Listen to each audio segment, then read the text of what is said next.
committee. I would like to restate what I said last week, that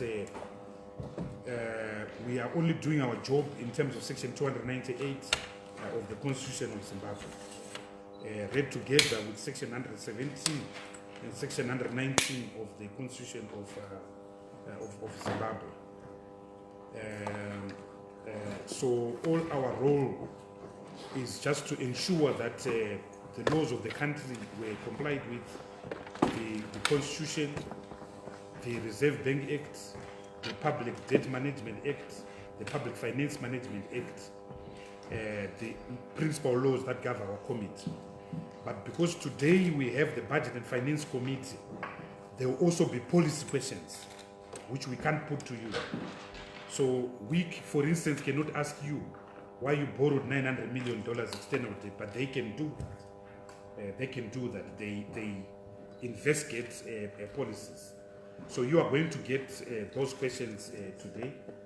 I also want to say to you, as I said last week, that this is not an adversarial process. It's an inquisitorial process. What we will do as a committee is that we will listen to your answers. We will comment on those things that we think are being done well. We'll comment on those things that we think have not been done well. We'll comment on those things that we feel that there has been a constitutional or legal non-compliance. But most importantly, for the good of our country, we'll make recommendations. We'll make recommendations on improving the system or on tightening up the processes. I also want to say that we are all equal members of Parliament. I take exception to reports in certain newspapers that tried to reduce our proceedings to a confrontation between the governor and the chair. I take exception to that. We are a committee. In this case, we are committees just doing our work that we've been mandated by the Constitution of Zimbabwe and by the people of Zimbabwe. We elected us on the 30th of July 2018. So we're going to have a few supplementary questions from last week. And just to say that we've asked from you a full list of the ZAMCO clients, who are about 1,000. Yes. Oh, sorry, thank you. It's an oversight. So I'm being reminded that you need to know us, and we also need to know you. So I'll ask that there be introductions. I'll start with myself. I'm Tendai Miti, the chairperson of the Public Accounts Committee and Member of Parliament for Harare East. Thank you. I am Elia Mnyaradzi Mzere Godzonga Musakwa, Acting Chair, Budget and Finance, MP Peterist. I'm Marco Raidza, MP Mberengwa East constituency. I'm Bramwell Bushu, MP Shamba South. He's one of the chiefs, if you remember. I'm Priscilla Moyo, MP for Mwenezi West in Masvingo Province. My name is Edmond Mukaratigwa, MP for Shurugu South Constituents, Budget, Finance and Economic Development Committee. I'm Edwin Mushoriwa. I represent the people of Zarasekwa. I'm a member of Budget and Finance as well as Public Accounts Committee. My name is Matthew Nyashanu, Boera Central MP, member of the Public Accounts Committee. Second Chief. Stuart Godfrey, MP for Wanda West, Victoria Falls, Finance and Budget.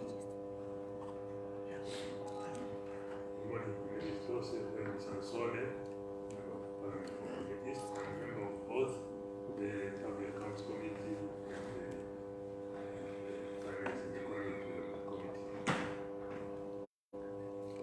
Good morning, I'm Rusty Malcolm, Harare North, and I'm on the Public Accounts Committee. There's also a chief who is Shumba Spam. Good morning, I'm Mangudya, member of Parliament, Zuma, I sit in both committees, PAC and the Good morning, short fiscal issues are not constituency.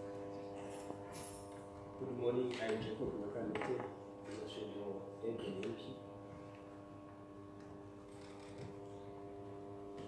Nicola Watson, Bulawayo Central Budget and Finance Committee. Mkani Andrew, representing Chakari constituency, member of both committees. Wellington Chikombo, representing Glendora constituency, member of Public Accounts Committee. I'm Patrick Luchiro, MP for Bulawayo South and member of the PAC. She's the Auditor General, you know. I'm Ozzy Azputi, representing Koromo's North. I sit on board for the committees. Good morning, everybody. I'm Barbara Rosie, MP to my constituents, PAC Committee. Thank you. Ability Savaya Gainao, MP for Bulawayo North constituency, representing Finance and Economic Development Committee.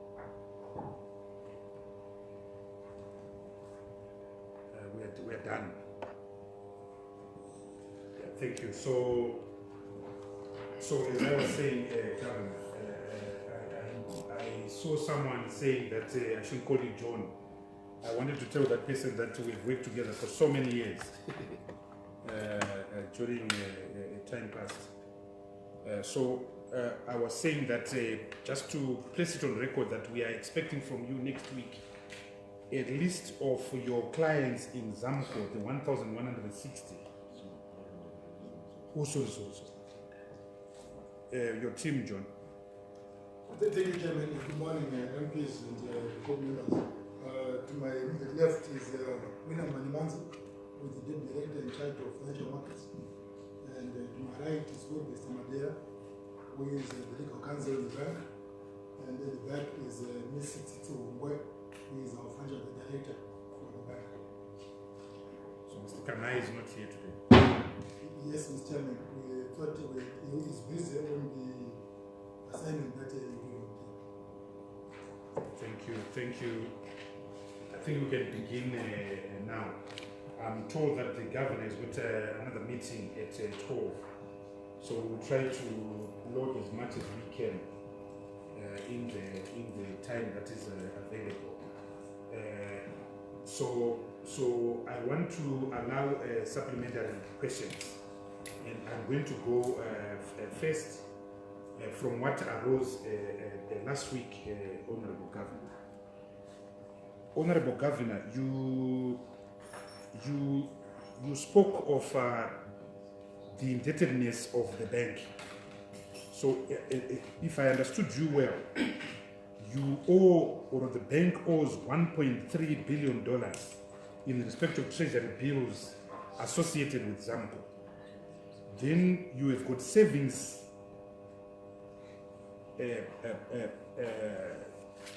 investments or savings bonds.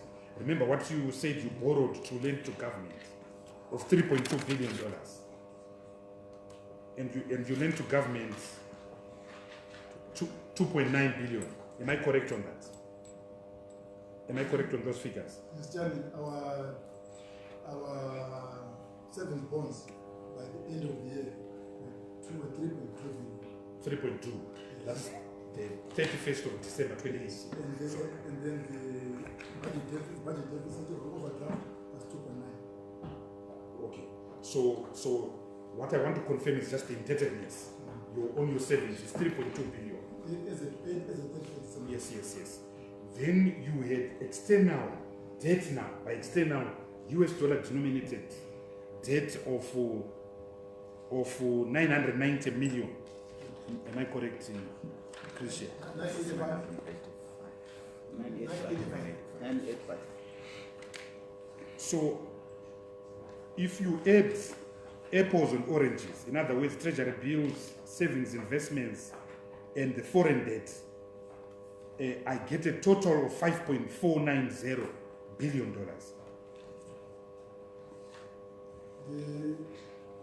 Just assuming that everything is US dollar. Yes. Yeah. Somewhere. If you then convert the US dollar indebtedness at 2.5 billion, I get a total debt of around 7 billion.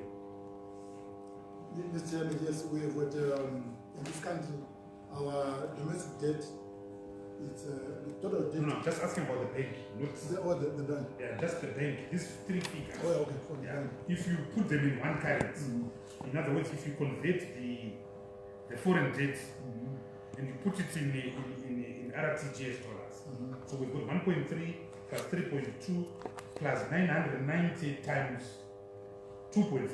We use the 2.5. What does that give us? My rough calculations, and I'm just a poor lawyer, they give me about $7 billion. It's okay, John. Yeah. So the question is the bank's indebtedness of 7.5 billion part of the domestic debt of 7 billion? Is it incorporated in there? Because I know central government on its own has got treasury bills of over 6 billion. So, or we have to add now to the country's domestic debt of 7 billion, the bank's own 7 billion. Mr. Chairman, the best way of doing it is as follows. The savings bonds are investments for the buyers of those investments. So I won't put it in as indebtedness. Yeah, but all them still have to be paid. Yeah, but yeah, you're right. Yeah, so that's still a debt. So it is but then the difference is that they've got different maturities. So yes, you're right, you can say that these are liabilities. Yes, so it's a liability. So the savings bonds at that level plus your 1 point, it's now 700 million after the Zampona was been paid. People have been paying their debts, yes. So, but in terms of numbers, you're right. Yeah, no, but my question is, can you confirm what I think is the case, that the central bank debt of 7 billion is excluded from the 7 billion, so rather 9 billion domestic debt. So that would make our domestic debt at least $16 billion. Mr. This ones, what I'm trying to do is that I'm trying to say that you can't edit them. As you said yourself, you are adding apples and oranges. It will be very difficult to add them because others are in the balance sheet, they are assets and liabilities. So if for example, our liability, no, you're right, our liability is to pay to the investors. But the Zampo ones, we can't add them together. The Zampo ones, these are bridging finance straight to the government. So, yeah, so part of the instruments are already in the government debt, like the Zamco bills, they are already in the, and so all the treasury bills are already part of the domestic debt.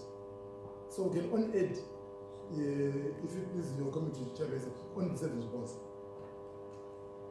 But the treasury bills are part of yes, all treasury bills. What about the savings bonds? That's what I'm saying. That the savings bonds were now used as an instrument to fund the government. So if you want to aid them, we can now aid them. We can only aid the savings bonds. But those savings bonds are giving us capacity to pay to overdraft. Supplementary comment, but we need to move quickly. Supplementary comment. Yeah, then can also the governor confirm, you said that the treasury bills are already in the domestic debt. In terms of the 900 million that the RBZ owes, is it also part of the external debt or it's not included? Let me put it again. The 985, this is foreign debt. That's why you add all the lines of credit that Zimbabwe is received through the Reserve Bank, and therefore this is part of the national external debt. That's why I was trying to say that within Zimbabwe, with both the domestic debt and the foreign debt, within the $16 billion, that is the debt for Zimbabwe. 9 billion thereabout is domestic, $7 billion is external. In that external debt, we include this 995. Yeah, the question why the questions arise in the figures we have quoted, the 900 is not part of that, and so we are asking this question to say there appears to be no marriage of the debts in Samora Machel and the debts in Central Avenue. Mr. Chairman, I'll be surprised by that statistics because if we look at the total foreign debt for Zimbabwe, there's government debt and public guarantee debt. There is private debt, which is approved by the Central North Coast Committee, and then in those figures also include the Reserve Bank debt, and then also the Paris and non-Paris club debt. So all those debts, Mr. Chairman, for Zimbabwe is about $7 billion, of which this way we got this World Bank, whereby we owe them 1.2 billion. That's where also we got this ADB 650 million. So these figures are additive. So when we look at the tables ourselves that we do with the Minister of Finance, these are the figures. Unless if there was some statistical error in the calculation, but the travel concern, yes. Mr. Governor, can you confirm whether the Zamco debt is secured by the borrowers themselves? All the Zamco debt, the treasury bills that government has issued in lieu of Zamco obligations, all those obligations Zamco, they are secured, as we discussed last week, either by the assets or by the mortgages, conveyancing, or by the other instruments that are acceptable. So yes, the answer is yes. So Mr. Governor, is the security enough to cover the liability of the borrowers? Yes, they are. In fact, as I said last week, we are quite happy that so far about $300 million has been paid under Zamco to reduce the indebtedness of those borrowers to Zamco to about 700, thereabout. And also that the month of January this year was quite good for Zamco, whereby the debtors paid up to $25 million every month. Yeah, I think on that one, in the statement that Mr. Kanai is preparing for us, we've asked for the debts, the clients, the source bank, the security. The security, is it the farm, is it the shares, and so forth, so that we can objectively answer his question whether the security matches the. Yeah. But just to come to the debt question, our problem is that it's a compliance issue. The government has not complied with Section 300 of the Constitution, which obliges the Minister of Finance to publish twice a year the list of debts.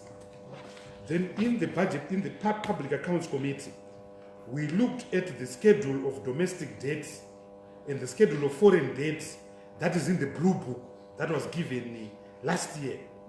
And the figures, the current blue book, the figure of domestic debt that was given was actually $4 billion. And we know that is not $4 billion. The figure of external debt that was given was also much lower. It was even much lower than the Paris Club lenders. So we as parliamentarians now want to know our debt, want to know that in fact what you are saying, that there's a marriage between the consolidated list that the Ministry of Finance have and what you have, they've been married. Because our fear right now is that the RBZ debt of $7 billion, bar perhaps the issue of treasury bills, has not been married to the national debt, meaning that the figures of the country's sovereign debt and domestic debt are being understated. So can we ask you, as the central bank, to give us a schedule of those two sets of debt? Thank you, Mr. Chairman. That shall be done, so that at least we can speak from the same bench. I think that's okay. Yeah, very quickly, my second supplementary is on the security. You said to this committee last week that you had securitized, or put it differently, in respect of the country's indebtedness to the African Import and Export Bank. You had secured that with gold earnings for the next 5 years, Comrade Raids. I think you said 5 years. Did you say 5 or 7 years? 5 years in China. Yeah. is there another mineral that you have securitized? In other words, if gold doesn't perform, is there another mineral that will come in as substitute for the gold? Mr. Chairman, our monthly repayment, that facility is about $5 million of the month towards that facility. We spread it over 5 years so that to spread the cash flows. So $5 million is quite low in terms of gold production in Zimbabwe. We normally get between $15 to $16 million a month. So we don't see any reason why we're supposed to have another mineral. So far we are using gold. My question is, in the legal agreement you have signed, which I think we've requested copies, have you securitized another mineral? I'm not asking about ability.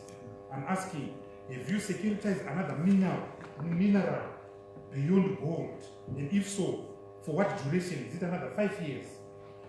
So far we only have gold that we've signed. So there's no other mineral? Not yet. My final question on this point is that securitization is a very legalistic, it's a very legalistic issue. It's a legalistic issue in the sense that when you securitize future earnings, you are in fact eating into the future. You are eating into the future. You've committed future income to present day indebtedness. And the person who controls any income, future or otherwise, is Parliament. So what is your legal instrument? What is the legal basis of securitization? Secondly, what is the legal basis of securitization outside Parliament? Aren't you supposed to comply with a certain law, which you have to tell me I don't know it? And also, don't you have to come to the owners of the money, who are Parliament, the controllers of the Consolidated Revenue Fund, and say, by the way, do not put money in future? So the legalism and Parliament approval. What is the legal basis of securitization? Thank you, Mr. Chairman. It takes us back to what we discussed last time, that all the loans that are engaged or conducted by the Reserve Bank, they need to go through ministerial approval. They need to have a legal opinion of the Attorney General's office, and all those done. And therefore it means that what may be going to happen was to advise Parliament by the minister, responsible ministers, to come to Parliament. But as far as we are concerned, the legal basis is that we have gone through the mandate of the Reserve Bank, which mandate is also enshrined in the Constitution of Zimbabwe, Section 317, where we are supposed to do what we are doing.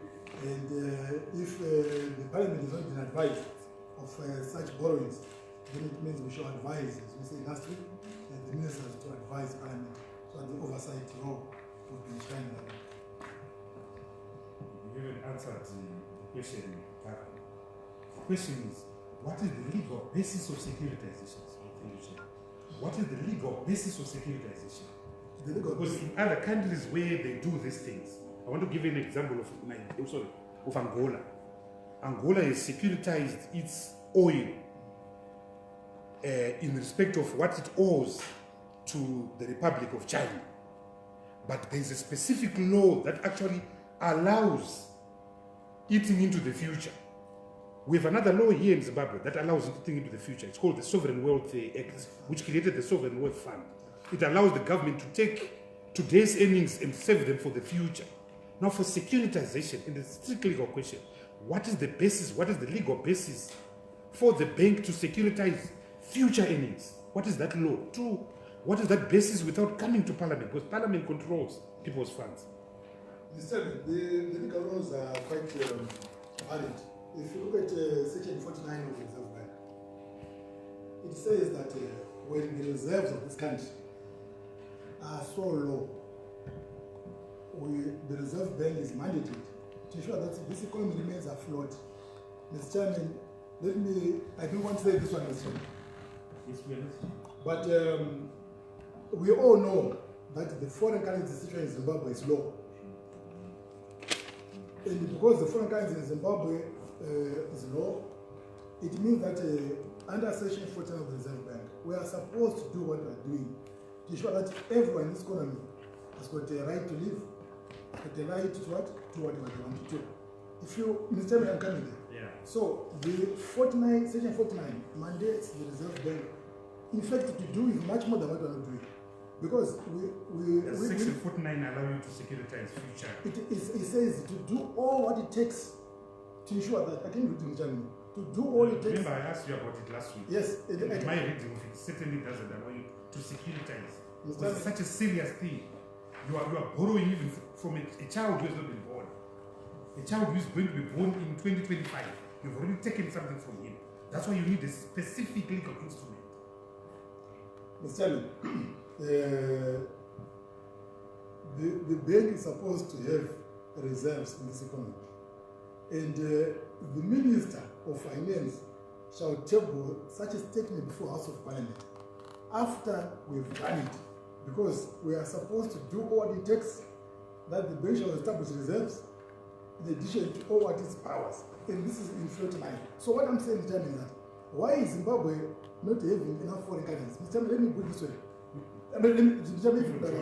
The question is a legal question. It's a legal question. We have a legal instrument in Zimbabwe that allows you to borrow from the future, to sell minerals from the future. Yes, Mr. Chairman. What is it? The legal instrument says that Zimbabwe... What is the legal instrument? Section 49. You answer Section 49. It has a Okay, I'll ask you any supplementary questions. So my lawyer wants to be also here. Chairman? Chairman, the law wants to... Hello? Oh, Webster. Yes, Comrade Webster. Yes, I wanted to clarify. Yes. The relevant section is Section 7, 1N. It allows the bank to borrow on such terms as it sees fit. And but Webster, you are a lawyer now. Yes. So I can come for you now. Section 7, 1N simply means that you borrow on normal banking terms, like 5% interest, 7% interest. But the issue of securitization is beyond a normal term sheet. The issue of securitization is beyond a normal term sheet, because you are taking from the future and you are denying Parliament its budget as a whole. We as Parliament come here every year to say, you spend this. No, what you expend in the future, you've taken our job as parliamentarians. So Section 7.19 has to be limited. Use them generis, you are a lawyer. It has to be limited to borrowers on terms that are normal in banking. Securitization is not normal. It's an act of the state. Yes, so you can't give an answer like Dr. Nana. No, the position is that even future receivables, they can be used as security. What section is that? Section 7. What section is that? The same section. Because borrowing is on terms and conditions. Securitization is a term and a condition of the So the bank can say, 10 years diamond earnings, we are taking them and using them away. The bank can do that without Parliament. Precisely. There's nothing that without Parliament. Bank. Parliament can be advised in terms of Section 300 of the Constitution. And the person to advise is the minister. And he can do that through gazetting these days or biannually by coming into Parliament and advising. That's not correct, Webster. That's not correct. Anyway, let's move on. We've got other questions. Mr. Chairman, yes. just an addition. Within the loan agreements, it's not called by that name. It's called the assignment of export receivables. I guess within the loan agreements, it's called the assignment of export receivables. We do not use the term so that this will also look at the jargon in light. But otherwise, it's called you are assigning your export receivables for the benefit of the loan. We will make a honorable maximum. Is there another honorable? While it's understand the need to raise foreign currency, but I think on this one in particular, it's a very dangerous one. If they want to contrast it with the sovereign funds, you now have to calculate when you even start putting together your funds, the sovereign fund, because you now have to subtract all the future receivables against what you will be trying to put together for the future.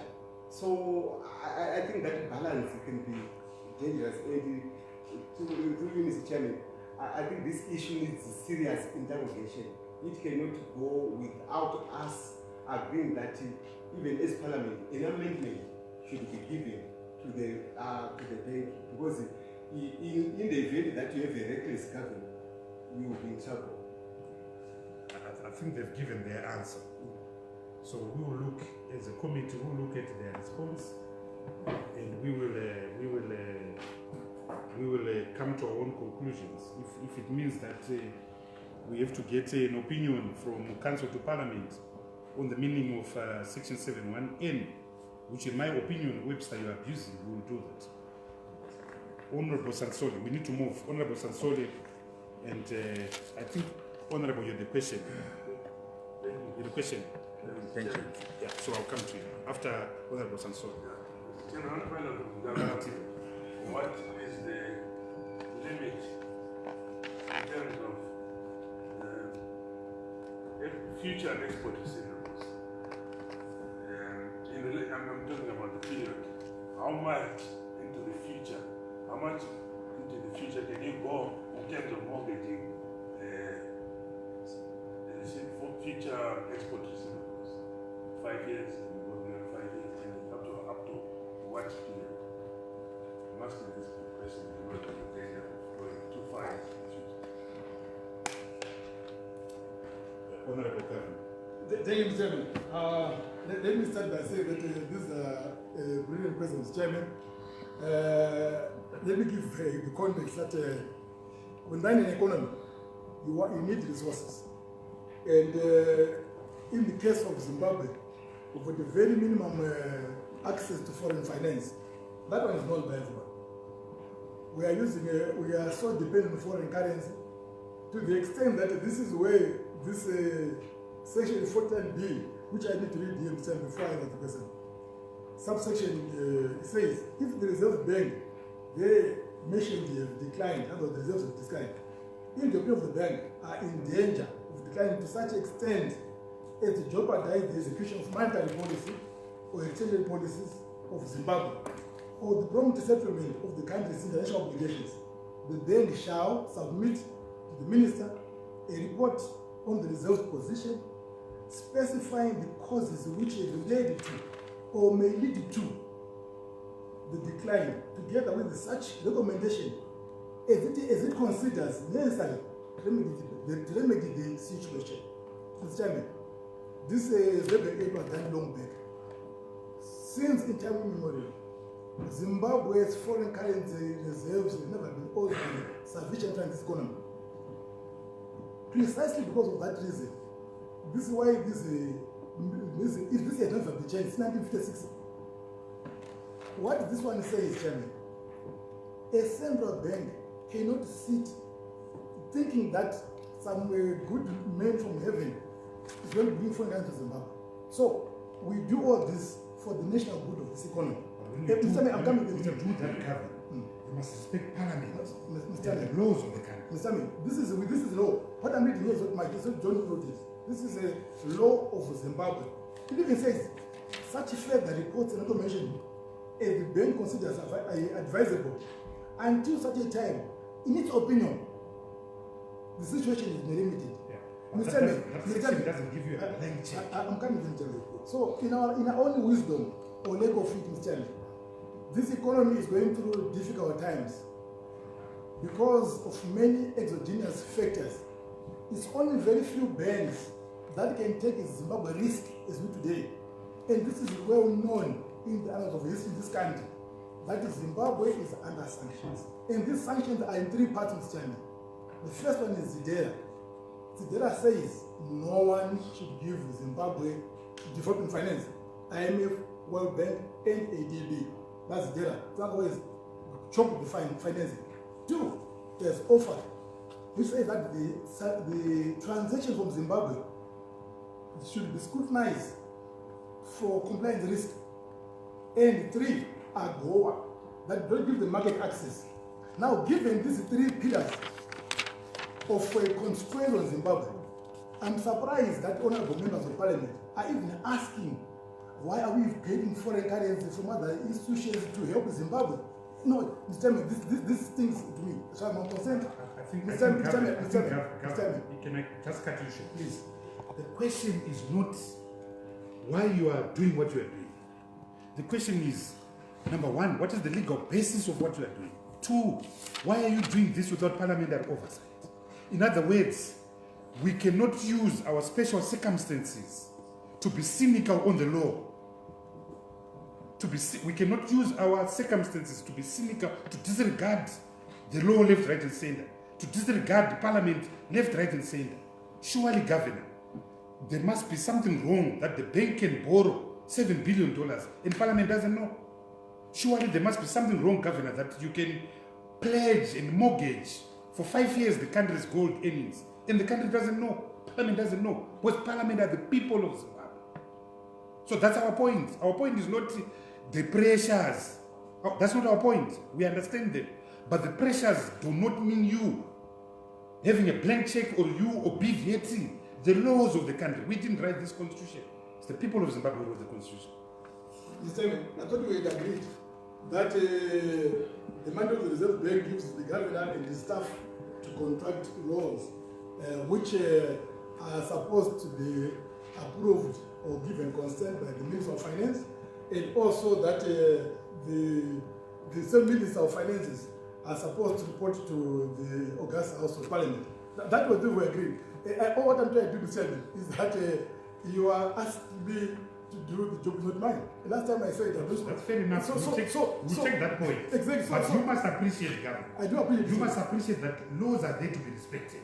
Mr. Chairman. And Parliament is there to be respected. Mr. Chairman. Because our bond as Parliament, or both committees, is that we're not respected. No one respects us.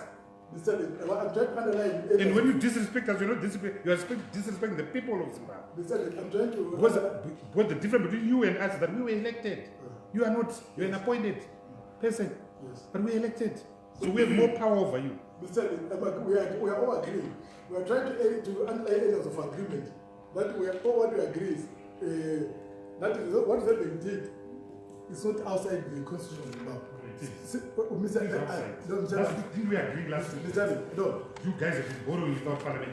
Mr. Your answer was that's not my problem, it's the minister. This is what I'm coming. We take that answer. This is what I'm saying, Mr. What I'm saying, we underline areas of agreement.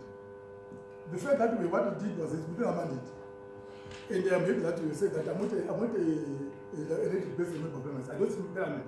So for me to come to parliament, if the constitution says that the governor, the Reserve Bank shall present the papers to parliament of what would have done, sure I would have done long back. But unfortunately, you cannot say that's what the Reserve Bank is not gone against the constitution of Zimbabwe when it is not done by other third parties, it's not myself. Okay, Honorable Mkaratin. Honorable Mkaratin. Thank you, Chair. So the question was asked by Honorable. Honorable. Very simple. Why was it the Honorable Samson was that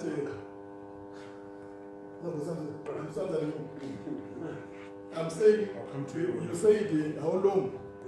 As long as the country's foreign currency reserves are in danger, the Reserve Bank will continue to ensure that Zimbabwe remains alive. Honorable. Thank you, Chair. Mr. Governor, my question is on preservation of value in relation to pensions and insurance. I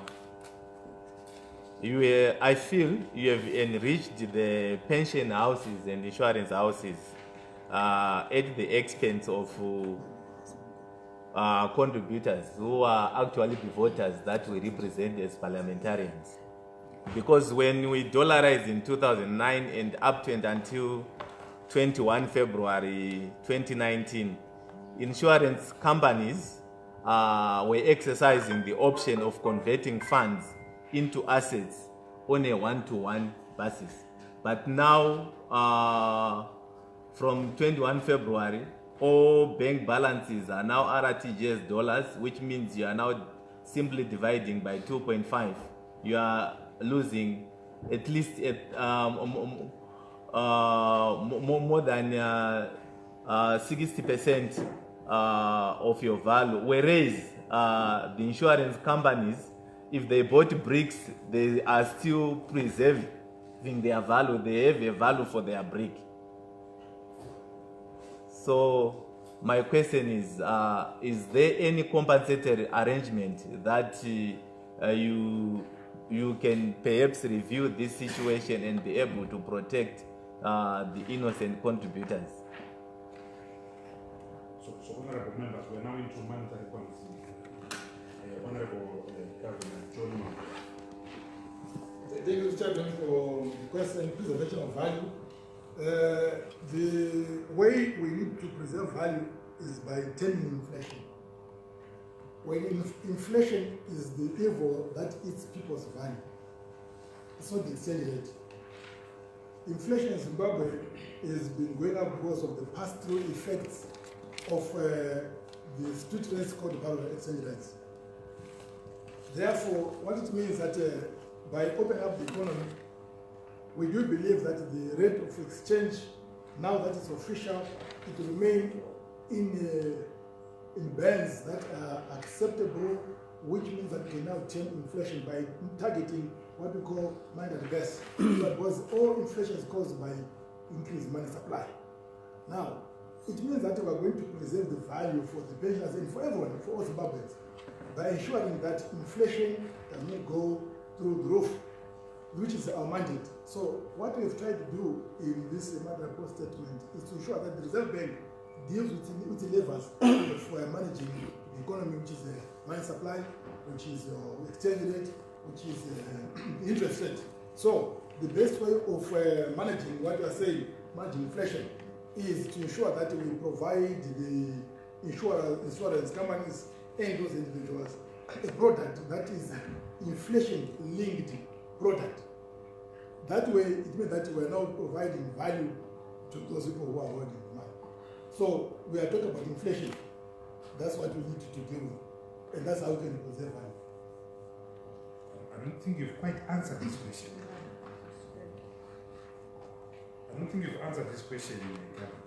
Honorable member. I think put the question. Let me try again, Mr. It's a loss of value. Mr. saying people lost value before, and according to the Justice Commission, Smith's Commission of Inquiry into Insurance Pension Fund, $5.68 billion was lost. Then they started savings again. Then you came with the bond note. Then you have come with the devaluation on the 20th of February of 2.5. So you're saying this value has been lost. What are you going to do to compensate? Honorable, Mr. Chairman, the president is very clear, Mr. Chairman. Yeah. What I've been trying to say is value erosion is due to the animal code inflation. So we can spend. There was an animal code devaluation on the 20th of February 2019. I'm coming there, Mr. Chairman. The issues are very simple. Whichever way, inflation is the one that erodes people's value. This is a scientific proven. So it means that we need to talk about inflation. So what we are saying is, Germans, why are we where we are today? It means that we are, when you look at a company called the pension fund, or these companies, they are supposed to preserve value for money, right?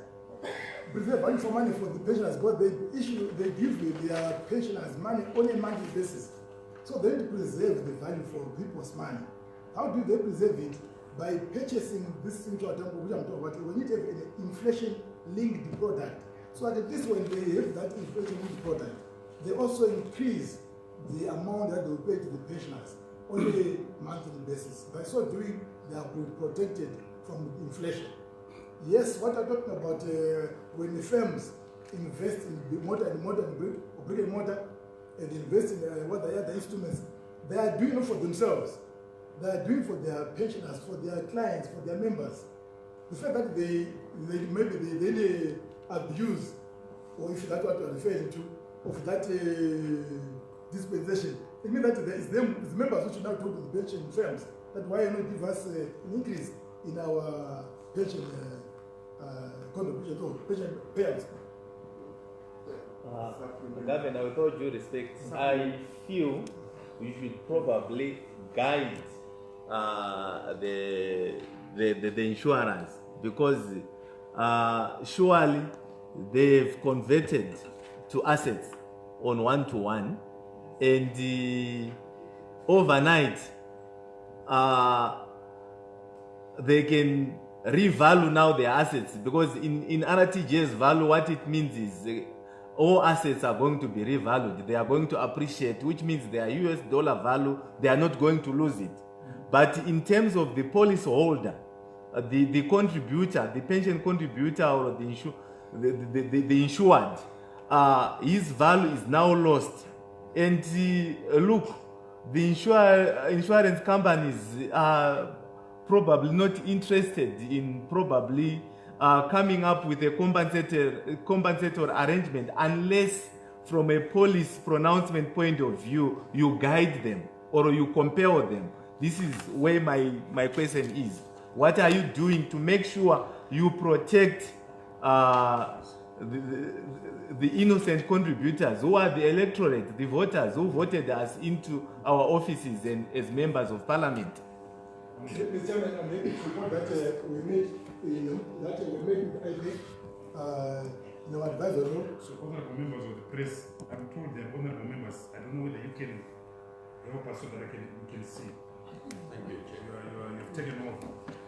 Mr. Chairman, I'm happy to report that we had a meeting with IPEC, which is in insurance government act, on the issue that they just raised, that we want to ensure that the pensioners, they do benefit from what the honorable MP is talking about. In fact, the committee that we put in place, my team and that of IPEC team, who looks after the insurance companies. So it's a good point which you've taken. Honorable Rusty, Honorable Maximure, you, Ruwe, Lutiro. You look angry today.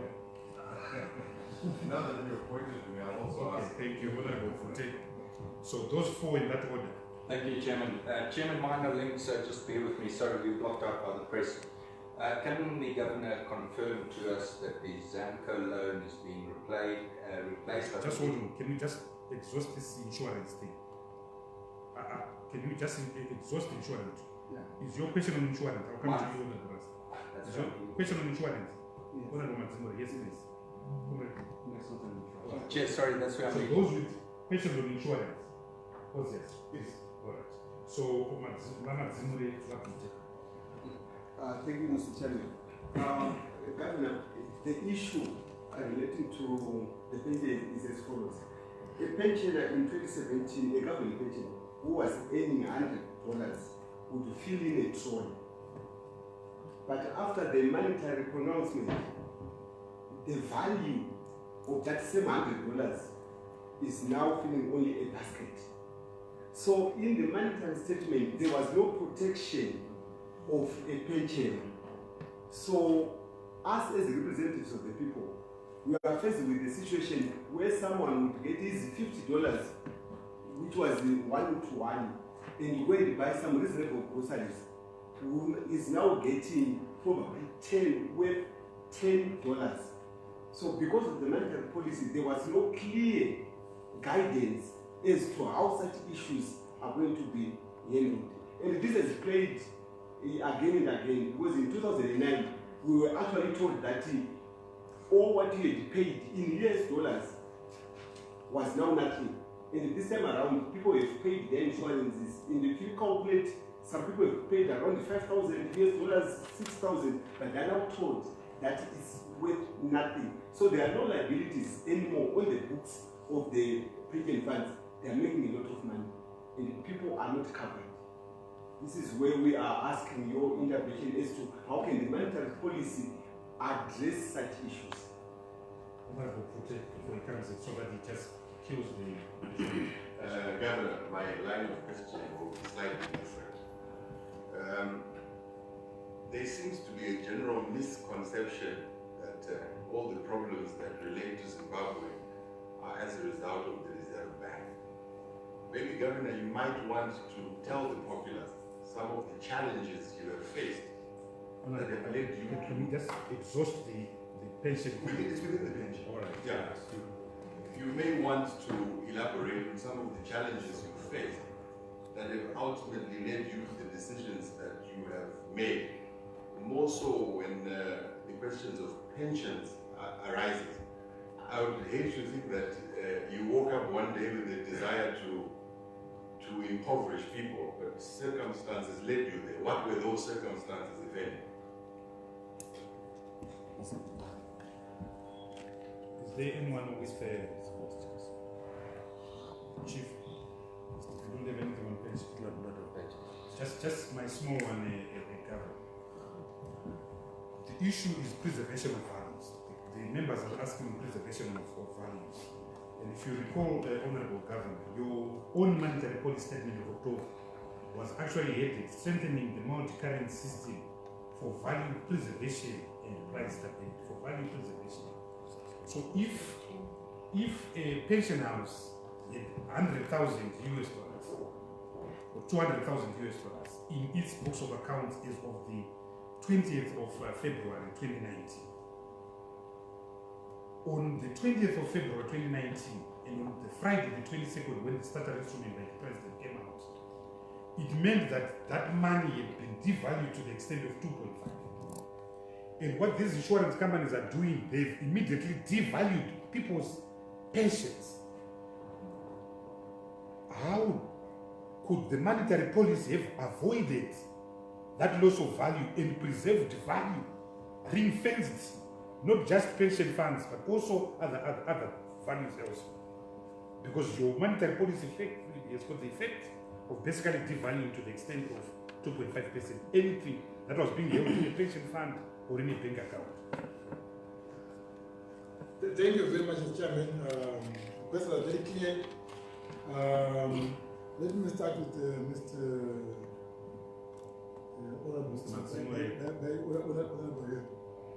On the $100 that would fuel a Troy, and then now it's a basket. That's again, that's we are defining inflation, Mr. Chairman. So that's exactly the definition of inflation. So as a central bank, our role, our mandate, first and foremost, to preserve value, which is through what we just talked about. So the question is, Zimbabwe was saying, why are we where we are today? Which is why maybe what Honorable Vuti were asking. I think that is the context of the important challenge. We are where we are today because our productivity, our production country is low. It's low to the extent that we cannot feed ourselves. We need to rely on imports. From wheat, where we use about 40,000 metric tons of wheat per month, we produced only 120,000 metric tons this last season. It means that that's only for 3 months. Now, 9 months of the year, we need to import wheat. Soya bean, we only need our cooking oil, all the houses, they need to cook oil. We only produce about 49,000 metric tons, which is a month's supply. The other 11 months in the year, we need to import it. We are producing, we're importing electricity, we import our fuel, just to mention a few, Mr. Chairman. So, the solution to Zimbabwe is our productivity in exports. Now, when you have got all these imports that we are importing, we are using foreign currency. Now, so for us to preserve our own currency or our own money that's in our accounts, it means that money is never, we cannot preserve it unless if we preserve by production. So the answer to it is about the stability in the economy. It's about stability in inflation. So as long as we don't produce sufficient enough to cover even for our basic commodities, then we've got a huge problem. Now, for us to talk about the value preservation, we need to preserve value by production. The currency of any country, its strength comes from 2 sources: production and confidence. If you don't have those 2, the intrinsic value of a currency is not the one that gives you the safeguards.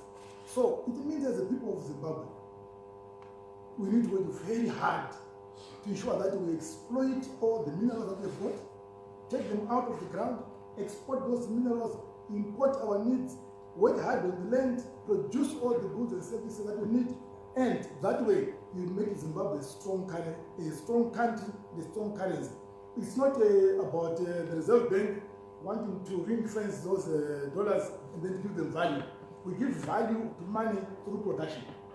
through confidence. That's why I talk about these building blocks of an economy. So, as long as we don't do that, we run the risk that we are going to ask here again tomorrow that where is our value? Our value is going through this value chain system called production. This is what we're producing, right? When you get money in this country, we call our RTGs. We export our maize. Also, we import our maize and produce maize and we buy the what? The $90. That $90 is not money in people's pocket that they call US dollars. But there is no foreign currency that is coming to Zimbabwe by a farmer producing maize. But what is done is import substituted if not produced. So, on one hand, we think that when we vote the local dollars here, we vote foreign currency.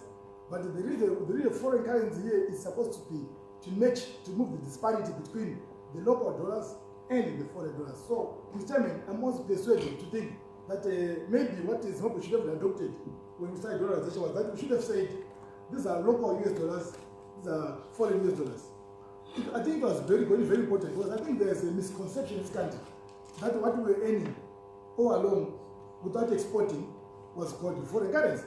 So we should have done, maybe at the beginning, just at the genesis, in the beginning, we should have said these are local US dollars, these are foreign US dollars. Just like if you go to Cuba, they talk about local peso and foreign peso. That way, I think if what we are going through today would have been a problem because we would have noticed exactly what needs to be done. But because we put them together, one basket, and then it becomes US dollars when you mix them, but other ones are US dollars. So I think this is as we go forward, what we are not trying to do in a monetary policy statement was that to be realistic, that let's do this discussion. But then you have an exchange rate, Mr. Chairman, does not remove value because the value already been eroded by the street rates. So when we now say 2.5 or whatever, going to have equilibrium, it's lower than the street rates. So it means we expect people to get value because where the products. Can we switch off our phones or put them on silent? So where the product. The plug. For me to censor the plug.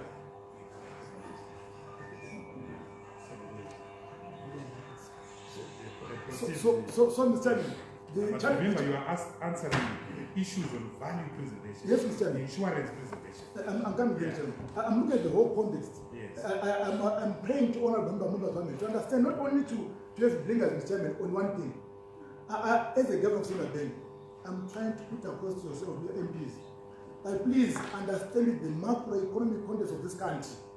So that you don't look at the value in isolation from the macroeconomic context. Doing so, applying to yourself, MPs, and then I'll leave this off. This is a place making you happy without you understanding the macroeconomic context of Zimbabwe. Because the same pensioner, he needs cooking oil from the shop. Same pensioner, he needs to buy maize meal. Same pensioner, he have electricity.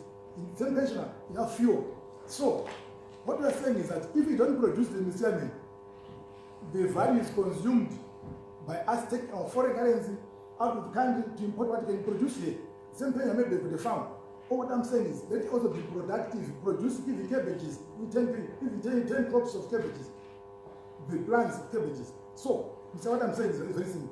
All what I'm saying, Mr. at this point, it's that we need to understand the macroeconomic context of Zimbabwe, to understand where the value is going. And I'm saying, what we did in the monetary policy statement was that we have now separated the two. But separation does not mean that we've lost value. Because even if we ring fence that you've got your $1 US, but you are still going to buy in the shops where the shops have used the street rate of 4 or 3.5 or 3. It means that you are still buying use that money which are calling quote 1 to 1. That's a false security. It's money illusion, Mr. Chairman. We need to ensure that at least we reduce inflation. Or what I'm talking about here, Mr. Chairman, is that the only way to reduce to increase value for money is to reduce inflation. Inflation can be reduced by increasing production, by ensuring that the money supply is limited going forward, and that the exchange rate is stable. So those are what we're trying to do in China. And then we now provide you and members of the public with an inflation-linked product. So at least we go in line with inflation. So I don't lose the value. That's what I'm saying, Chair.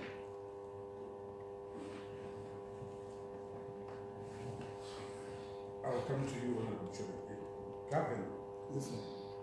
in 2009, 5.68 billion US dollars was lost of pension fund values due to hyperinflation. We know this because there's been a commission of inquiry that presented a report in March of 2017, the commission of inquiry chaired by Justice Smith. So when a person started working, when a pensioner started his life in 2009, 2010, he was starting from zero. Then he started saving again. What he was putting in his account was a US dollar. He was going to an ATM and getting a US dollar. Then, somewhere along the line, he was told that that US dollar is now a bond note. But a bond note that was equal one-on-one with the US dollar. You told him, you yourself, you put advice to convince that pensioner that whatever he had in the bank account, whatever he had in his pension fund was equal one-on-one with the US dollar. Then on Wednesday, the 20th of February, 2019, you said, no, that's not true. They were never equal. That's what you yourself said. The one-on-one we were telling you is not the same at all. It's 2.5, but the market says it's 3 or 3.1. So how do you preserve the value of this person who is now suffering a double tragedy? From 2009, he lost 5.6.8. Now he has lost another huge quantity of money. Isn't there a duty to preserve? And you could have gone to those pension funds and said, look, we don't want pensioners to lose their money. We're offering them long-term paper, discounted paper, but something to preserve. But for the pensioner to work again, yet for the second time, with nothing. Surely, Governor, the honorable members are saying, your monetary policy should have offered protection, to use your own language, preservation of value. That's our question as an honorable members. Mr. Chairman, the question is very clear. And maybe that you've used the right terms, value preservation. The one-to-one, its meaning was that we in a fixed exchange rate. The one-to-one concept means that we have a fixed exchange rate in this country. Meaning that once and that came from you. That came from the central bank. I'm trying to define. Even from 2009, it was still one-to-one. It's the same. Demonetize this. Yeah, but no, I'm coming to tell you. No, Mr. Why should we demonetize? We never, as I said before, we never brought in foreign currency to match the local creation of money. It's going to. No, we did not. So it was that we were selling confidence, and we were selling that the deposits by that time were so low. We were about $1 billion in the bank deposits, but the foreign currency earnings of the country was about $3 billion. So it means that in that year we earned much more than what the deposits in the economy. This is very important for you to listen also. I think what I'm saying is very, very critical, Mr. I do feel mad. What I'm saying, Chairman, is beginning 2009, on February 13, 2009, I'm coming to them, Chairman. Can you speak to the pensioner? No, I'm talking to him. Who lost in 2009? Who has lost now? I'm talking to him. Can you answer him and look him in the eye? I also have a relative. I also have a relative. Yeah, so your second, can you speak with your second? This is what I'm trying to do to him right now today.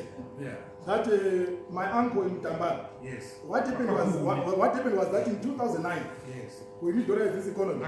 We did not have foreign currency enough to match the deposit economy. So as a result, our foreign currency indices were much more than the bank deposits in a year. So it means that the deposits were being diluted by foreign currency. So it means when you go to bank, you could get your foreign currency. But over time now, as we create more local dollars in this economy through bank loans, which my uncles in Tambara also utilized to buy their maize, And when you produce more maize, which we sold at $390, which is more than the import price, you know that we're creating more local dollars. As we create more local dollars, we're all benefiting in the process.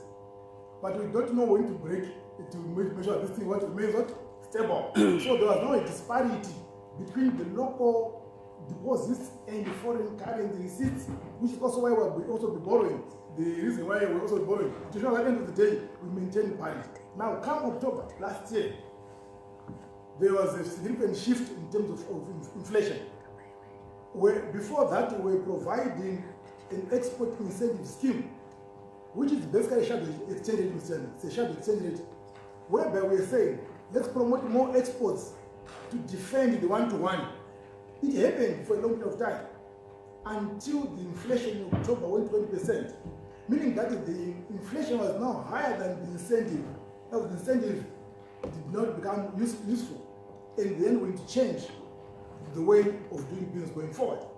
And what we're now doing is we're trying to preserve their value, because whereas their money one-to-one in October, November, December, that money its value was being eaten, so to say, being consumed by high inflation market. And by now doing what they've done, we're now trying to show that the economy stabilizes.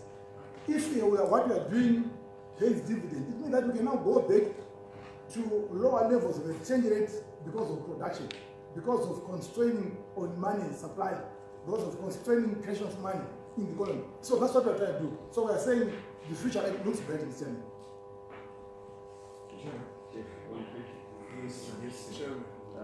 Still on this issue, ndiripa issue iyo yekweshe gavhena vari kutaura ivo kuti patakaisa patakaita dollarize ma-US dollar anga akawanda kudarika mari yange ari muakaunti, ndokubva tatanga isusu kucreata mari dzeduwo, taakutengesa mbeva, taakutengesa mandere, tobva tati US dollar pasina chaita export. Now it's okay, indatengesa mbeva dzangu, ndapa mumwe munhu mari yangu ndichiti US dollar, obva atenga zvibatiso zvinoenderana ne-US dollar. Now iko zvinezvi mauya maakureta the US dollar, mareta the US dollar, inini ndakapa uyo mari yangu ndokubva atenga zvaatenga, chiti tiri tese tichagovana kana ndapinda mudambudziko. Maakutaura kuti uyu ani zvinhu zvake anazvo, iwewe wakakaura nokuti wakabhenefita pakutengesa mbeva uchiti US dollar harisi US dollar. So the question iripo ndeyekuti gavhena, imimi muri kufunga chii pavanhu vaviri vakanga vachitiredana? Uyo ane zvakawanda, uyu murombo haana chainacho. Tikaramba takadaro, the Ministry of Social Welfare at the same time through Reserve Bank is going to be overwhelmed nevanhu vanenge vakushupika vachiuya kuMinistry of Social Welfare. Ivo vanhu vacho vakapa mumwe munhu mari, wamuri kutoregerera zvaakatofamba munzira achitodya maendi achikupai nemidambudziko rekutsvaga mishonga kuzvipatara, rekupa munhu iyeyo chibaho chokuti adye. Whereas you can also shift the buck on this guy who is busy externalizing some of this forex that you are talking about. So the question is, we want equality. Pakati pemurombo neanacho. No question iri pana. And that's the crux. Iye munhu akaipa mbeu yake maini tokutaura kuti zvakaenzana nemutemo wenyini migavheni. Mukatoti mabhengi musaseparate batanidzai maakaunti wayo zvakafanana, mbeva negonzo zvimwe chete. Zvino nhasi maakuti hazvina kufanana. That's the crux. Munhu aenda nembeva indasara nenzungu. That's the crux. Mazvita zvakanaka zvose. Saka ndati izvo chikonzero ndechekuti hatizoshanda zvakanaka muZimbabwe. Tofana korima zvakanaka, nokutengesa mbeva chete. Tofana korima magwere nechibage nembatatisi zvese. We cannot have a country. No, I'm coming there. Someone has been given fire. No, I'm coming there. Member of Parliament. As long as Muslims are able to the politics of Zimbabwe. They've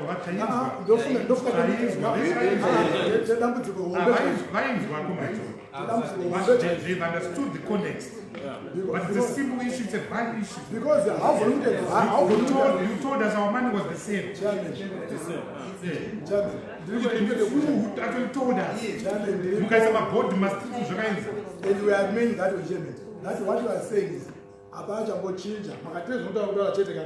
Lezo kuti izvo takashinda zvine simba let's have a one-to-one through hard working, not through the word of mouth. It means that tomorrow, no, it's true. You might not want to hear about it. The rate can also appreciate if we work very hard. I'm pushing across to yourselves on a going that the constituents when you go, people have projects which are able to export, which are able to produce goods and services. You'll find that our production will go up, our rate of exchange will also go up. But in the meantime, as I said, that's the task force chairman, so the task force, pensioners, on the issue about value preservation, we could track this is what I've told you about the inflation-linked product. So at the end of the day, what we're talking about, order of MP won't happen. I think I'll allow you to then we move on. Mubunzi wangu chirikundi kutaura zvemapension years akatota cut off pension yamunhu apegura who cannot work hard is what you are trying to say. You are proposing to come up with a new policies. Zokuti munhu wacho haachakwanisa kushanda unless kana makutaura kuti mimi maakuincrease pension age to 80 or 85 kuti munhu wese ngadzokere kubasa. That's something else. Anditi Chairman, anditi ma-pensioners anopiwa mari on a monthly basis. Anditi, that's what we're talking about even then. So tiri kuti izvo, we need to have there is a task force yekuti ma-pension funds ese are linked to inflation in product. So at the end of the day, what it means in short, ndekuti panokure takape product inflation linked. It means that as it goes up, you also increase the pension. That's what I'm talking about. So that's why, madam, let's move on. We are putting a task force. Let's not talk about the assumption. But Mr. Chairman, I don't want the member of parliament here ask questions here. Where I said let's have common lines of agreement. If we are putting in place a non-inflation-linked product, so that what you use to protect value, it means the pension of the pension fund manager, if I put out in line with that product, so to manage inflation. Yeah, I think let's move on. This meeting is being transcribed, so we all see minutes. The issue that we will have to see as honorable members, it's an issue that is affecting everyone. We were told that there were bond notes or RTGS currency, whatever you want to call it, that was equal to the US dollar. We know that we had lost values up until 2008. So we started rebuilding based on US dollars. And when we protested that, but the two are not the same, we were told they are the same. And the banks were told, mix the two accounts, bond and whatever. As pensioners, we put money, and those who put money, we can see what they've bought, the buildings, the land, the vehicles. But we were now suddenly told on the 20th that the two are not the same and were never the same. And so we have to answer his question, has there been value preservation? What could have been done to preserve value? Honorable members, we are on the monetary policy, but we are now moving away from pensions. Yes. Can we go to other areas? Honorable Mshoriwa, Honorable Rastmakam. I can see hands. I think Honorable Mujio, the hands. Honorable Vute, and you, Rastmakam Magafa.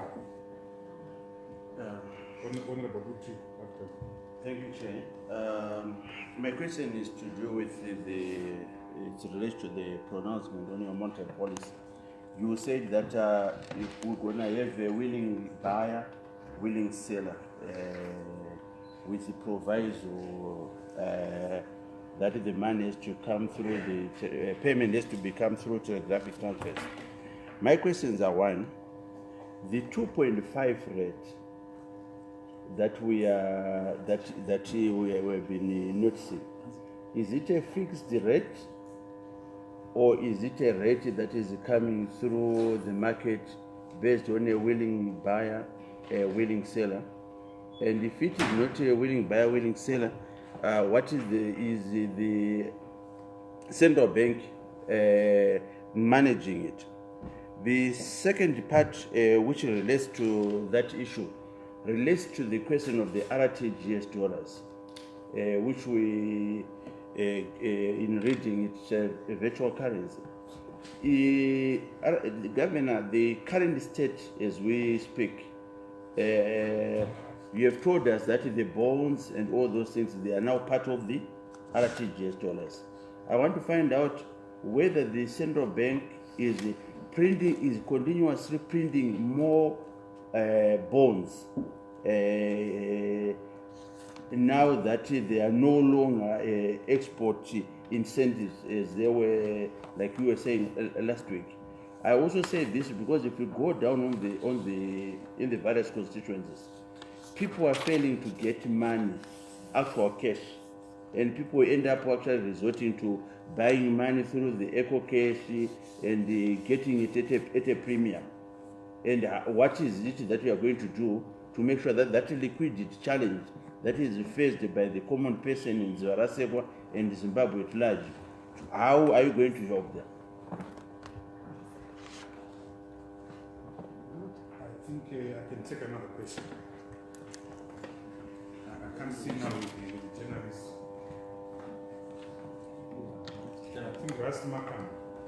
Thank you, Chairman. Chairman, mine's just continuing on the monetary policy. With the inflation rate rising to anywhere up to 50%, we must be third behind Venezuela and South Sudan. The RBZ initially forecast inflation at 7%. How can it be so badly wrong? Second question that I have is, what level of interest rates do you think is appropriate for a country with nearly 50% inflation? And what rate of interest is the government is going to pay to refinance? I presume they're going to refinance the treasury bills when they mature. And the budget deficit of 2019, which by my workings is going to be close to 4 billion. I think those are a lot of questions, Gavin, so I will allow you. Thank you, Chairman. I think try and go to the point. The background, we know it. Thank you, Chairman. Point. Thank you, Chairman. We will never do so, Chairman. We are not pursuing a fixed exchange rate policy, no. We are in a willing buyer, willing seller basis. The 2.5 was the start rate, as I said last time, as I said open rate. Thereafter, it's need to look for its level, which is called the equilibrium level. So we are not following a fixed exchange rate. The RTGS dollar, as I said, was always there in the beginning and shall continue to be there. We are saying that we are not printing more money on the virtual currency, the electronic dollars. No. What it is, the electronic dollars are basically doing are reflecting the amount of money in your accounts. We could have made that the $10 billion of deposits this morning. The bulk of those deposits are seated on the RTGS platform. Out of the $10 billion, Mr. Chairman, 9.5 billion are seated on the RTGS platform. 500 million or thereabout are the bond notes and bond coins. So it's a substitution effect. If people want cash, it means that we now substitute. You can go down from you can increase now your bond notes from what? Or bond coins from 500 to 700. It means that your deposit also goes down. So we are almost like in a fixed deposit regime whereby we can increase deposits. The deposits which are increasing, we're only increasing from government expenditures, not from us printing money. So it means that we're constrained by the level of deposit, but we now say what it should be the makeup of this deposit. Is it all to the RTGS on the electronic platform, or should also be physical platform, which is the fiat currency? So they won't print more, but it's somehow substitution effect. Because today, tomorrow, they say, let's save now 1 billion, for example, or let's say 1 billion of bond notes and bond coins. It means that the deposits also go down in terms of electronic dollars. They go down to 9 billion. So we are all under one roof. It's a matter of substitution effect. So it's not more about printing. But the reason money increases, many people government expenditure, not from the Reserve Bank activities. We are facing structural transitions. So yes, it means that when those ones want to have cash, it means that we need now to substitute. How do bonds go into the market now? A bank comes into the Reserve Bank and we debit their account, and then we swap for bonds, and then they leave their electronic dollars. So it's similar with withdrawing money. So if their customers need more of cash, they'll come and take the cash with them in their account. But that don't increase the deposits or money supply in Zimbabwe. That's what happened there. So I hope it's clear. When I try to make it short enough, Mr. Chairman, sometimes it loses the substance, but I will try. No, we can hear the Honorable Mongo, inflation. I think let's be very honest with each other. Is that inflation as of end of September was 5.3%. But too many things happened in October. Zimbabweans stay and live in a panic mode. The panic mode that happened in October led to increase in inflation, led to the increase in payroll rates. No, I think be honest, Carl. In October, there was a 2% increase in transaction tax. Thank you, Mr. Chairman. Such and others caused the people to panic. And then in January, there was massive increase. But remember that people were going so to... you're talking like this? Yes, but what I'm not talking about, I'm just saying we are all agreeing that there was panic buying in October. I'm not talking about the fundamentals, what caused it. But because of that panic buying, when people were going to buy fridges, stoves, Marco, Ogemat, and that put too much pressure on a clean, productive economy. So by so doing, that the inflation went up because people were trying to offload all their money to go and buy goods and services. So in offloading, that people were panicking. So by that offloading, it also put the pressure on foreign currency reserves. Of barrel rate went up, and when that went up, barrel rate, inflation also went up, and to go 20%. So when that happened, we are now at 42%, 57% end of January, and what is appropriately that level of inflation? We do believe that because of the reason why it went up in January this year, and also it's just because of technical aspects of it, because it is now year on year. It means that we have got this year over last year when prices were so low. So you notice that as we go into the September this year and October this year, prices are going down because of statistical.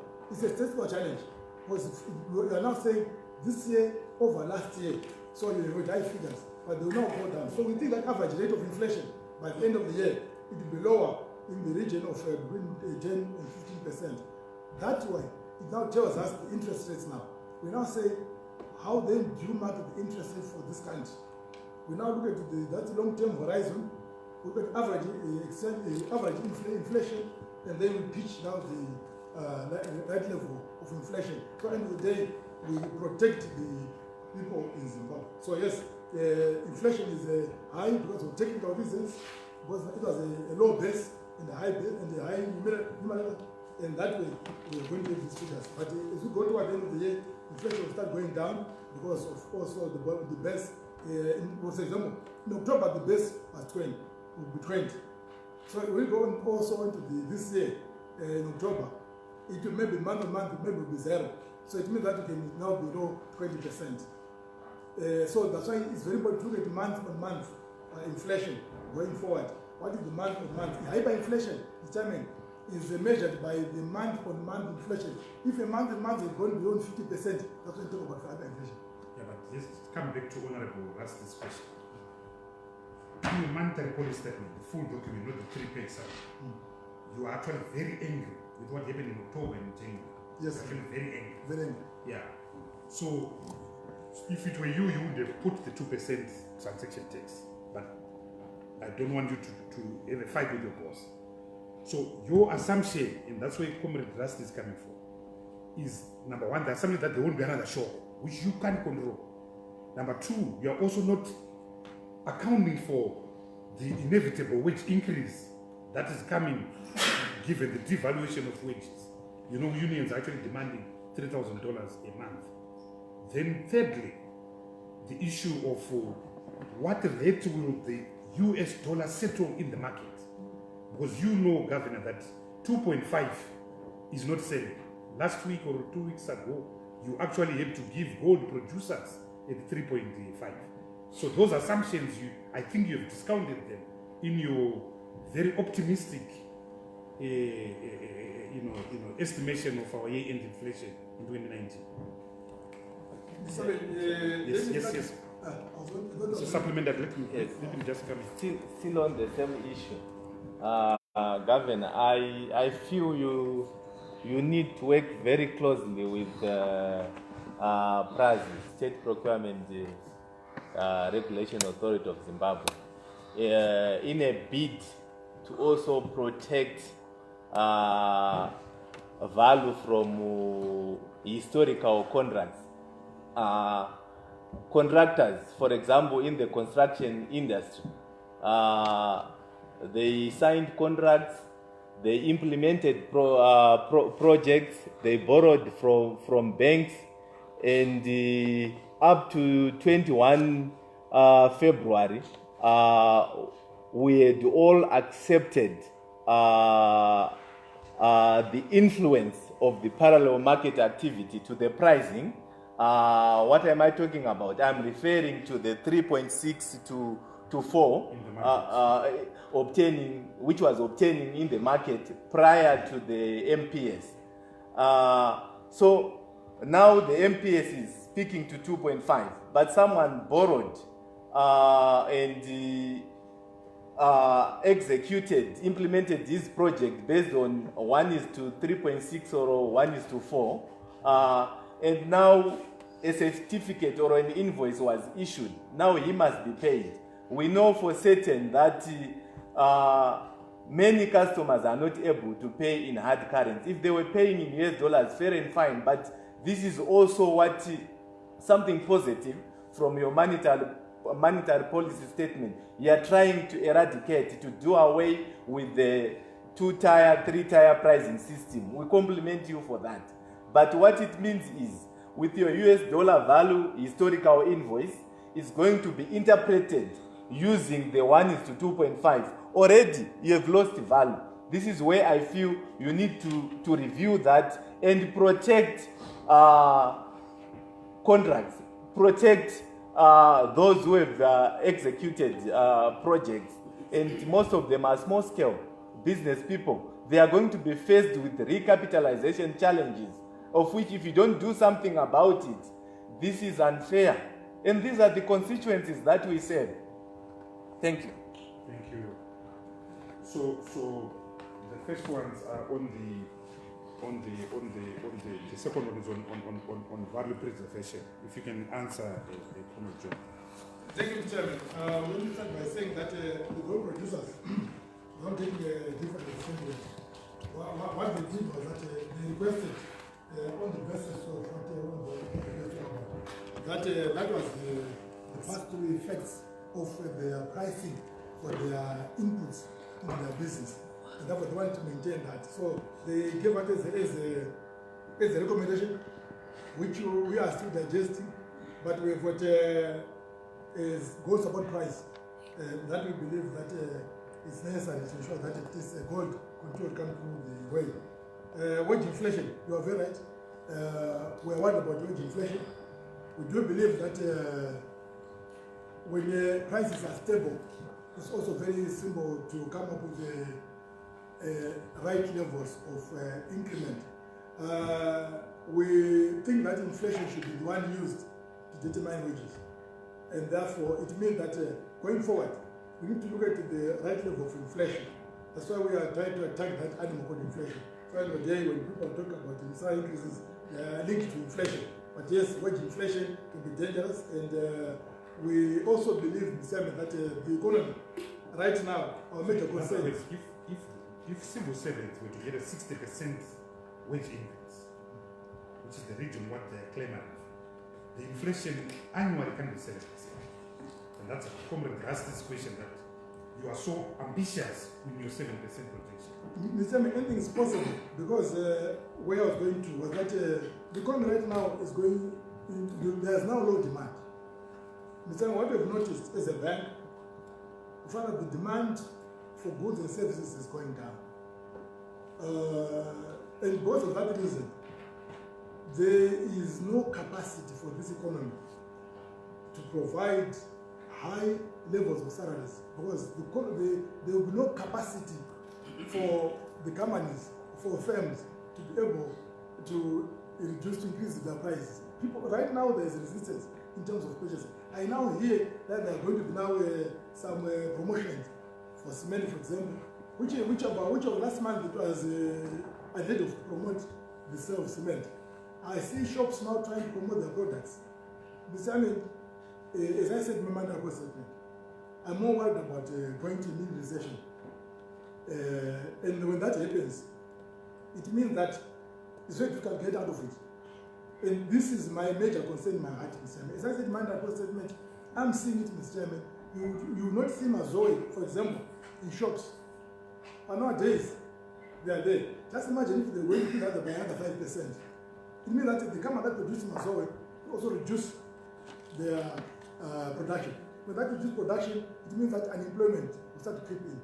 So this is what I'm saying, Mr. Chairman. All what I'm saying, Chairman, is that I don't see this company going to have capacity to carry a huge wage bill, because it means that where the employment rate of employment go down, it means that there is no capacity for companies to produce those goods and services, because no one will be able to buy those goods and services. So I think we need to look for a right balance.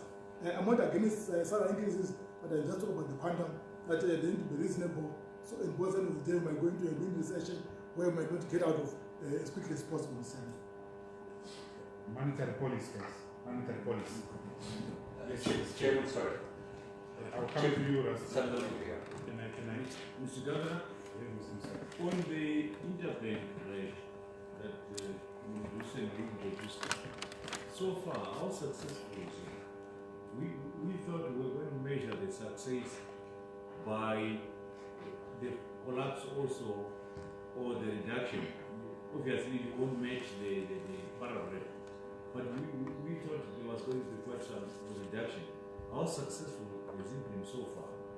And if not, what are you doing to excite us? Just supplementary of that, I personally have been to like 6 banks almost a day. I've not been able to access the new money at 2.5. So how is it working? Mr. Chairman, when you look at the bank returns on a daily basis, we see that the banks are working. We see that on average, for the past 3 weeks when it started, we've been, it will be about $12 million per week. And we see those numbers, but maybe we need to do more interrogation of numbers to see whether there are people who are being denied. Where is that money in which banks? Sorry? This 12 million, where is that money in which banks? We have the figures, Mr. Chairman, which we can share with you some other time. But yes, we've seen that most of the banks that have personal bank relationships, they are indeed quite active. In fact, most of the, what we've noticed, Mr. Chairman, this is a very interesting statement, that consumers, banking public, at 2.5 when they're paying school fees, they find it very difficult. Because Zimbabwe is a country where most people are now going offshore to universities. And like during the time when we went to university, it was a taboo for people to go out of Zimbabwe to go to universities. But nowadays, it's not fashionable. So what I've noticed, Mr. Chairman, is that those parents with children out of the country, I find it very difficult even to purchase a 2.5. So sometimes they say it's not working. Not because it's not working, but because they don't have the RTGS money to pay for their school fees. That we've noticed. Even some firms, you'll be surprised. They might say to you, we have no foreign currency. It's not because, again, that there's no money, but because the many people might not be able to afford the 2.5. And which takes me to the question on the success rate. So far, this is just the beginning. This is the first month of these things. We do believe that give it about 2-3 months, definitely will reach an equilibrium, which might be, what you see that it might be pent up of the price, then it now goes down. But just imagine, who will be able to purchase foreign currency at 4-1? Let's assume you have got fuel. Fuel is an FOB price. is 60 cents. It goes to say about 5. Let me just use the 5. 5 times $3. That is the FOB before the duties, which was about $1. So the fuel price, you see, if it is 5, it's about 6. We can afford that. So we think that in the short term, the rate will find its equilibrium. Over time, will do stabilize, and when it stabilizes, then it means that we're not managing the economy, which was very difficult to manage without that exchange rate. All what we're trying to do was to formalize the exchange rate. So we have an exchange in Zimbabwe as opposed to the street rate. That's what you do. If you ask me what we're doing in my report statement, we're trying to formalize the economy to have competitiveness for exporters. So that at least we can have then we can manage that in our environment. Then we can have that restore value and go forward. Otherwise, yes, Mr. Chairman, we will be able to know which banks are able to assist you, Mr. Chairman. And we're going to put a toll-free line so at the end of the day we also understand where the public are getting some constraints so we can attend to them. We've heard about what you said, contracts. Definitely we are going to look into better. This is a very critical understanding on the contracts because what I hear is that if price is now using bank rate, but the one that has been used in the price was 3.5, for example, that they now lose the value out of that. So we are going to take the matter out of the price and as we look for the equilibrium, maybe after a few months we'll have reached equilibrium and then we can talk about. But otherwise, I'm going to take up the matter with the price. Thank you. A question, yeah, I'll come to you. A question, Governor, on what we're talking about. Number one, I do not understand, and can you explain to this meeting why, when you did the monetary policy statement on the 20th of February, why you simply did not allow the market rate to determine freely the exchange rate? Why did you need to put the cap of 2.5? Because it's creating distortions. He has alluded to some of them. It's creating distortions. And because there are these distortions, the dominant foreign currency market is not the banks, it still remains 4th Street. It still remains Roodport, because there's a premium between 2.5 and 3.50 or 4, which you can use or get at the black market. So I would have thought the simple thing was to simply say, let the market just determine. And you know the market will settle. Number two, if you are freeing up, well, the problem was in artificial control, 1:1. That was the problem. So if you are freeing, why does the statutory instrument 33 of 2019 still speaks of a US dollar 1:1? Why does it still speak to? Because our fear as ordinary members is that maybe there are some people who are still coming to you to access it 1:1 when the rest of us are accessing it. If you are lucky 2.5, I haven't seen any, or you go to 40. Thirdly, if you are freeing honorable government, you should also, if you are freeing the demand side, you should also free the supply side. Why export retention in an era of liberalism? Isn't the fair thing to say exporters now, you can make available your money in the market, so that if I want foreign currency, I'll go to Stanbic Bank or CBZ and get money that is access to Zimplats or Unki, the people who are, or tobacco farmers come next month. But you are still taking their money as export retention. So why pretend to free, but you've got the controls on the supply side? These are very good questions. Let me start with the distortions. Definitely don't want distortions. The reason why we started at 2.5, it was basically because we were looking at the social costs of the monetary policy. To say to ourselves, the street rate at, as I said, in the monetary policy, between 3 and 4. If you look at September, it was between 1.4 to 1.8. In January, it was between 3 and 4.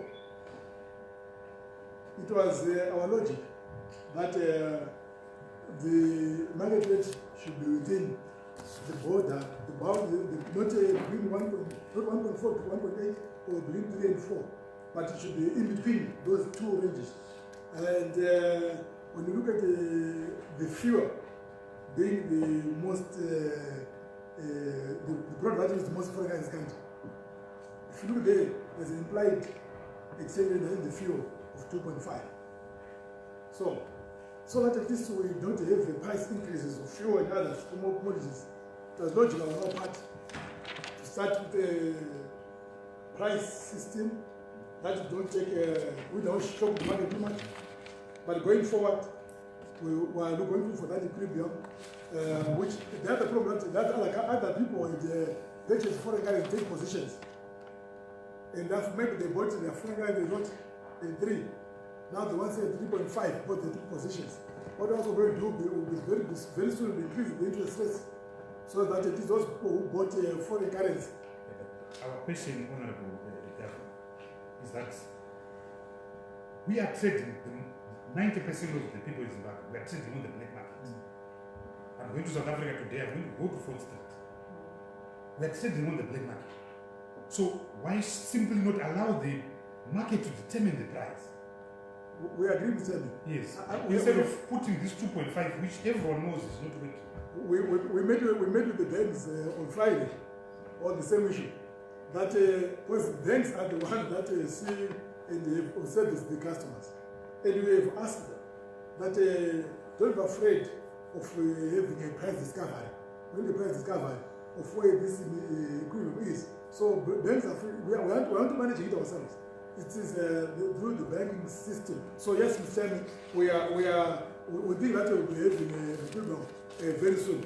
You've asked about the one-to-one. Mr. Chairman, I think the way we read the 33 of 2019, what it says is that the take-on balances, which is we are reinstating, not as you lose money. So if you're generating $1,000, on the 22nd of February, also still for $1,000, you didn't spend it. So this idea of rating the money, it's more of a mindset than the reality. That in the bank, in 1,200, so the take-on balances were taken as a one-to-one. So end of the day, they remain what they were before, without them changing the amount. So that's what they. So that's why the one-to-one is being referred to in 33 of 2019. These are take-on balances. That's our reading of that. But the time you're right that we are in the transition. We need to have the market talk in terms of the winning buy, winning seller, which also repeated in the 30th of 2019, and that is our commitment that there shall be a price, which is market prices now. Supplementary. Thank you, Mr. Chairman, Mr. Shoriwa. Then there's a question, Governor, which you didn't answer from Rusty. Rusty says the deficit this year will be $4 billion. I'd like an answer to that. That's even if which may appear to have balanced because of the tax, the deficit is not going to be. If you can answer that later on, but let Mr. Sapa ask, then Mam Shoriwa, and then Rusty, then you can come back and answer the outstanding installment from Rusty. Mr. Governor, one of the key issues in the economy is confidence. And mostly when the central bank intervenes in the market, it means you're trying to resolve inflation and market distortions. For now, people to transact at 2.5.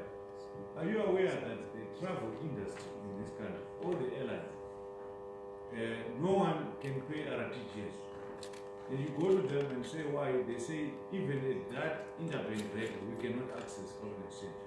So all the people who want to fly, they have to go to Forex. What arrangement are we going to put for them to have confidence? Because they say, even if we sell you at that rate and we put the money in our local account, we are not able at that interbank rate to move it out. So there is a crisis now in the travel industry. At the same time, again, we were talking of the current account deficit, which is a big problem to this economy. to increase the inflows, one of that is the FDI, where foreign capital comes in. But you find that the major ingredient for foreign capital to come in is confidence. You've got big companies that come into the economy. When they even set up non-resident accounts. But when they start trading, they are not able to repatriate whatever they brought in. What measures are you putting in place to create that confidence? Thank you, Chair. Honorable Shabiwa, Honorable Basti, and then Governor, in your response area, you said that you want production to go up. You talked about the need of the farmers to do a lot of things. But Governor, your monetary policy statement seemed to promote the big business at the expense of the small business person that is trading. First, if you look at the Forex retention thresholds, you want the small guy who is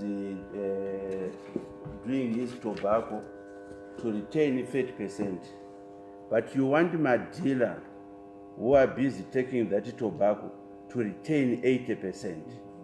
And then you expect the tobacco farmer to actually put in more effort next year to do the tobacco, knowing that the bulk of the money is actually going kuna magumaguma pakatapa.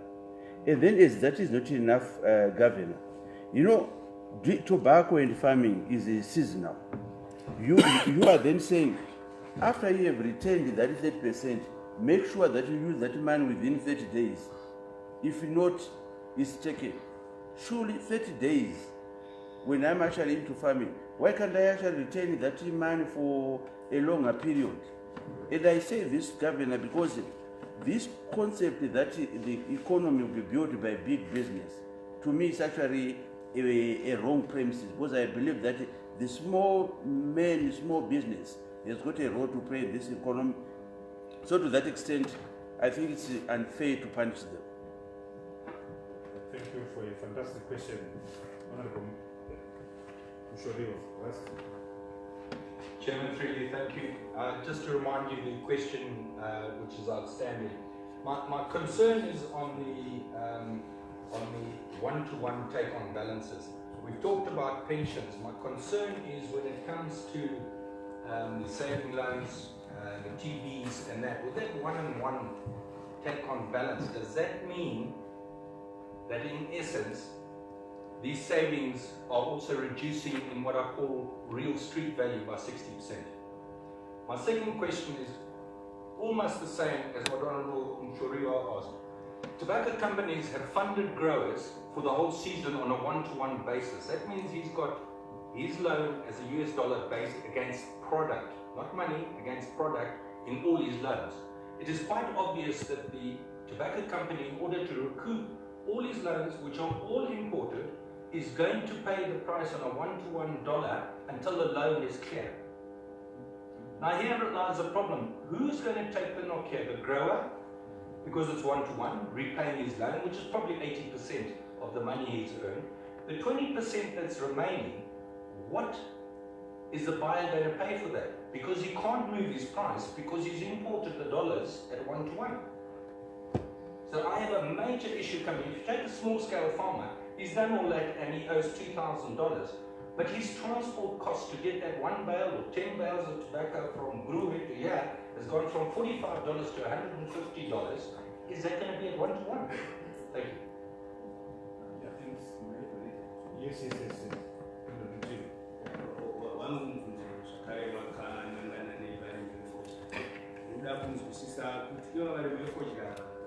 vachakwanisa here kuwana mari yavo yemunostra account nemu-RTGS dollar sezvo vanenge vabva kumusha kutakura mari yavo voenda unobhadhara vashandi vavo kana kuti nokungoisa mari muaccount voasesa vashandisa mafoni zvopera zvakadaro. Can you answer my question as well, Gavin? That when you have a liberalized or try to liberalize the demand side by floating the exchange rate and removing that feature 1:1, why then do you still need the retention? Why do you need to take farmers' money, miners' money? Because if I'm a tobacco farmer from Guruwe and I earn my US dollars, and if the market is free, I'll just put it in a bank, and whoever wants to get my money can borrow. So my point is, if you liberalize the demand side, also liberalize the supply side, so that miners and farmers who are producing and laying the golden egg can freely sell that money to the market, and the rest of us who are going to 4th Street can actually go to a bank. Why do you need export surrender? If the government wants money, it also goes to the same bank, like all of us. Why do you need export retention when you have liberalized? Thank you, Mr. Chairman. Let me maybe start with that which I did not added earlier on. Mr. Chairman, we need a transition, as I said. Our wish, our goal, our destination, what you just explained, that we're coming from a point of view where there are some distortions. At the risk of not wanting to do things wholesomely without going through these baby steps, we decided to take some baby steps to liberalize the demand side first, and then we go to supply side. And definitely what you've described is our destination. And on that we haven't seen that destination, but you're right, that's our destination where we are going, and that's our goal. We do believe that when the confidence has also gone up as we have these policy measures, we also liberalize. The issue was that if we done it now, wherein people do trust keep their money in the banking sector, the danger was that it is true is that people, the money that they vote, they just keep it without a put it in the bank. So it minimizes the circulation and liquefying the economy. So we are doing this as a temporary stopgap measures in the transition, so that this will transit together. As they say, when want to move together with the market and they go forward. But otherwise, you're right, Mr. Chairman, that's our destination. And sooner or later, we shall get that destination. That would be our submission on that one.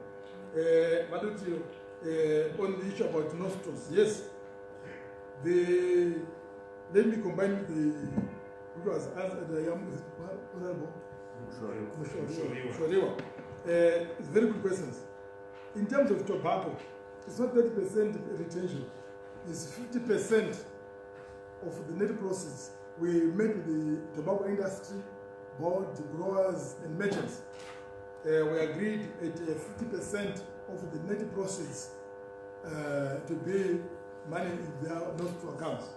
That money we put into their nostro accounts, and we want them to open accounts so that they don't consume from cash economy. We're trying to ensure that people go to bank so that banks become their mediation. So yes, money will be there, and the RTGS will put, the way it's going to be is very simple. On the day of the auction, the merchants will bring foreign items to Zimbabwe. The tobacco will be sold into RTGS dollars. And then they will get their US into their, they now budget their US from us, put money in their accounts, and the RTGS will remain in their accounts. So this one, yes, that's what, so 30 is 50%, not 30%. They will get their notes for money, they will get the RTGS dollars, and they will get we are also, this afternoon, we're meeting with the 5 to talk about the cash that they are going to, because they say they want a weekend to do over the consensus on how much money they need in form of cash. So we'll meet with 5 today, so that this will discuss with them on the amounts, on the movement of this race. So we are always in touch with the tobacco farmers. We do respect them. Can you just clarify one question?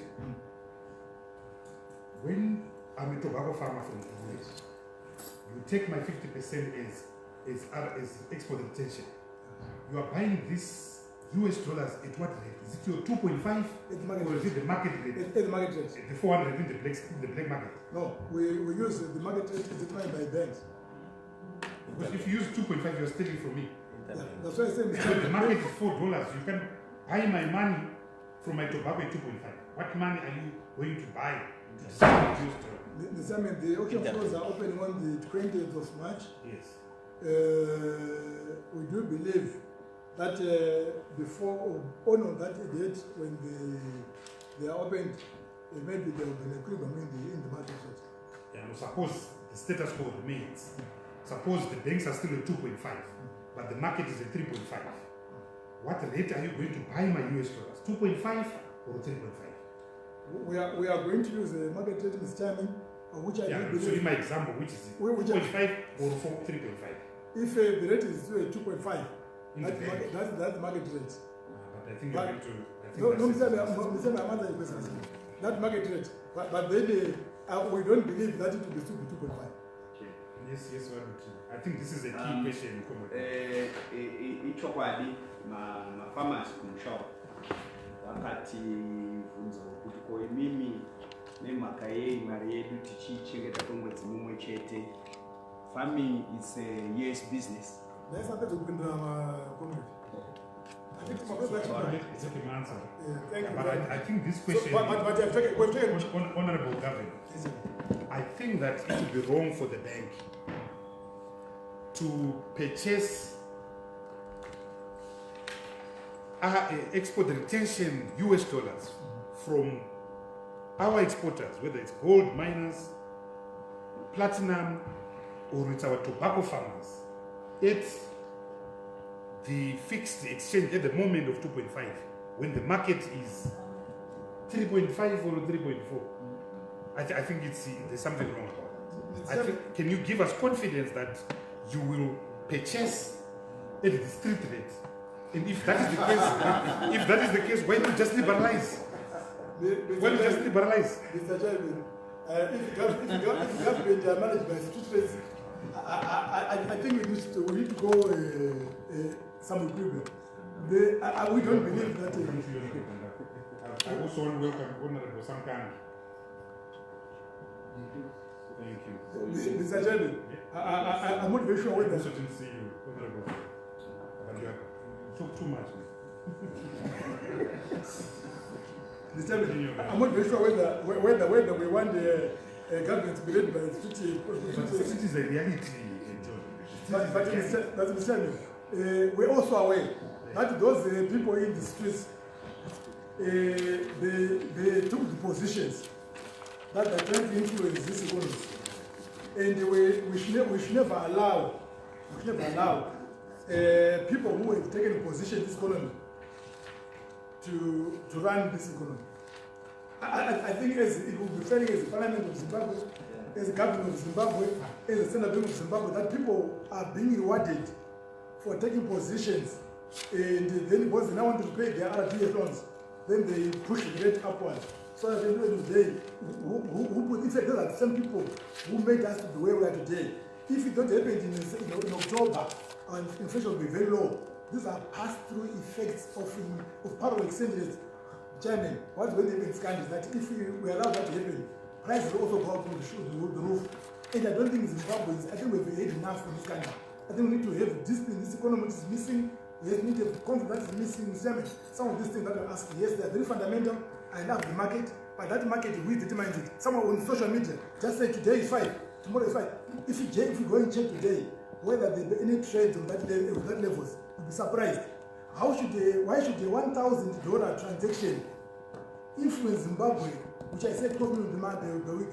Why should 1,000 transactions, maybe 5 in a day, they move the whole market? And why should people in Zimbabwe overprice their commodities with the power market which was there in October, when the rates are now even lower? I do believe, Mr. Chairman, that it's not 3.5. Yeah, but who is governed? It's in your power to kill the market rate. That's what you kill the market rate by allowing banks and bureaus to changes, to sell on a willing buyer, willing seller. The basic law of economics is supply and demand. Yes. That's elementary. So allow supply and demand to determine the rate. Then you kill 4th Street. But if you're going to put another artificial peg, you've improved from 1 to 2.5. But it's still, you are not allowing the market to sell. Therefore, if you then buy that tobacco, earnings from the tobacco farmer at 2.5, when the street is 4, you've done injustice to the farmer. We have taken to Mr. Chairman on that point. That point has been taken positively, without dilution like excess expenditures. That started diluting foreign currency. That one definitely we take a point positive because we want to promote the tobacco, the gold producer, and because why Joe Mandela statement was come up with competitive pricing so that our exporters can continue to export, so and then they feed those who are not exporting. So you are right, Mr. That we are okay. Thank you. Then on Mabu, the deficit. We don't believe that. Just end one question. Oh, sorry. So I was waiting for the answer on the, tourism. I'm coming in the non-resident global companies that just change it. Open US stocks. Yeah. All of them, including even our own. What is it called? First jets. Charging US dollars. Yeah. Well, All short. That one and the FDI, the global companies that have actually shown confidence in this economy, they've even opened non-resident account, but they cannot move and they cannot continue to do more business. Yeah, I was coming, as you can see, I started from the problem coming if you can go this way, that yes. way, and then finish with the rest, then we start around. So, Honorable Malcolm, the deficit, we don't believe it will be so high. Because I think that there'll be more money moving from the public to go to the government than the other way. So when that happens, the government will be in a good position, but that was said that they would take it from the citizens to government. So I look at the numbers where I'm looking at them on a daily basis. I'm seeing the opposite on the market. Like money is moving from the public to the state, and from those taxes that we're referring to, Mr. Chairman. So I'm not convinced that the deficit will go up the way you said. Even if we're going to put the salary increases, we do believe that the duties at the market rate, that's the other thing that Mr. Chairman, which you are looking at, if the rate goes, say 3.5 or 3, that the duty also go to by 3.5, and I don't know how many people will be able to import the goods and services in this country, because at the border, you will not be expected to pay 3.5. It's similar will be different, very heavy. Boys are going to have more duty, and that more duty, it means they're taking money from the people and companies to government. So that will, Mr. Chairman, we prayed for this, and I think our prayers aren't very wrong, because I know, Mr. Chairman, that the ripple effect of the market rate to leave it going like that. Some people are going not to be able to pay duty. When they don't pay duty, then that you won't be what? You won't be able to produce. So I think there is so I don't believe that you are going to have a very high deficit this year. I do believe that some companies might find it very difficult to operate in that environment. But it's on another end of the that's our projection, our trajectory, which might also be proven wrong. But I think we are right that the economy needs some bit of a gentle handling to go forward. Mr. Chairman, the issue about the 100 days, the 30 days, we have agreed with the tobacco producers. That's not 30 days. That's not 30 days. I think they've asked for 90 to 81 days after the receipt of the money in the account. And this will confirm again this afternoon. So I think with this one we've all agreed. So 50%. On that one, the missing link is the price. On that one, if I've got my money, why should someone force me to spend my money? Why should someone force me to spend my money? Maybe I want to save because my child, who is in Form 6, is going to go to university next year. But you want me to force me to spend my money? Which one you're preaching on the Constitution, Section 71, which protects private property. Why should you force me to spend my money? We've agreed that eventually, that's where we are aspiring to go to. In the meantime, we want to ensure that the market is liquefied. So those people, we have got very few people in Mr. Chairman here who are exporting. We want this cake to be spread to those in the majority who are not exporting. That's why we need this. When we reach to the extent whereby no more retentions, then that's the time when we also have the free market at 100%. So by the end of the day, and that is the confidence that we're looking for. So, Mr. Chairman, the better part of the currency is human, as you know yourself, it's about confidence. So we are financing confidence here, Mr. Chairman. And we don't believe that if we, by necessity, if we do it abruptly, then you achieve more. We think that we are on the side of caution this time. As the governor of Central Bank, I'm very conservative, and I need to remain as conservative as any banker should be, whereby I err on the side of caution, as opposed to err on the side of radicalism, whereby I think of a big bang approach. It's not in my blood, it's in my DNA does not believe in a big bang approach. I believe in a steady approach.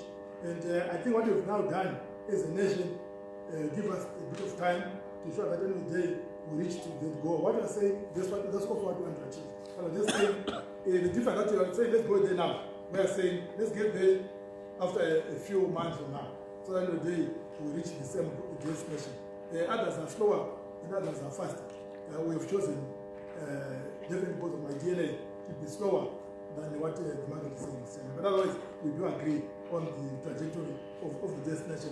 And then the other companies, the offshore, the tickets being sold in foreign currency, and the companies, big companies, charging in foreign currency.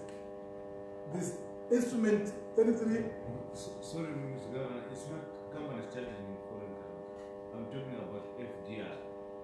Companies that come bring goods and services into the country, and because there's a long queue for them to get to be paid, they bring goods and services in confidence, but they even open non-resident accounts where you deposit their money in anticipation that it will be repatriated, and there is no movement, and that confidence is dying.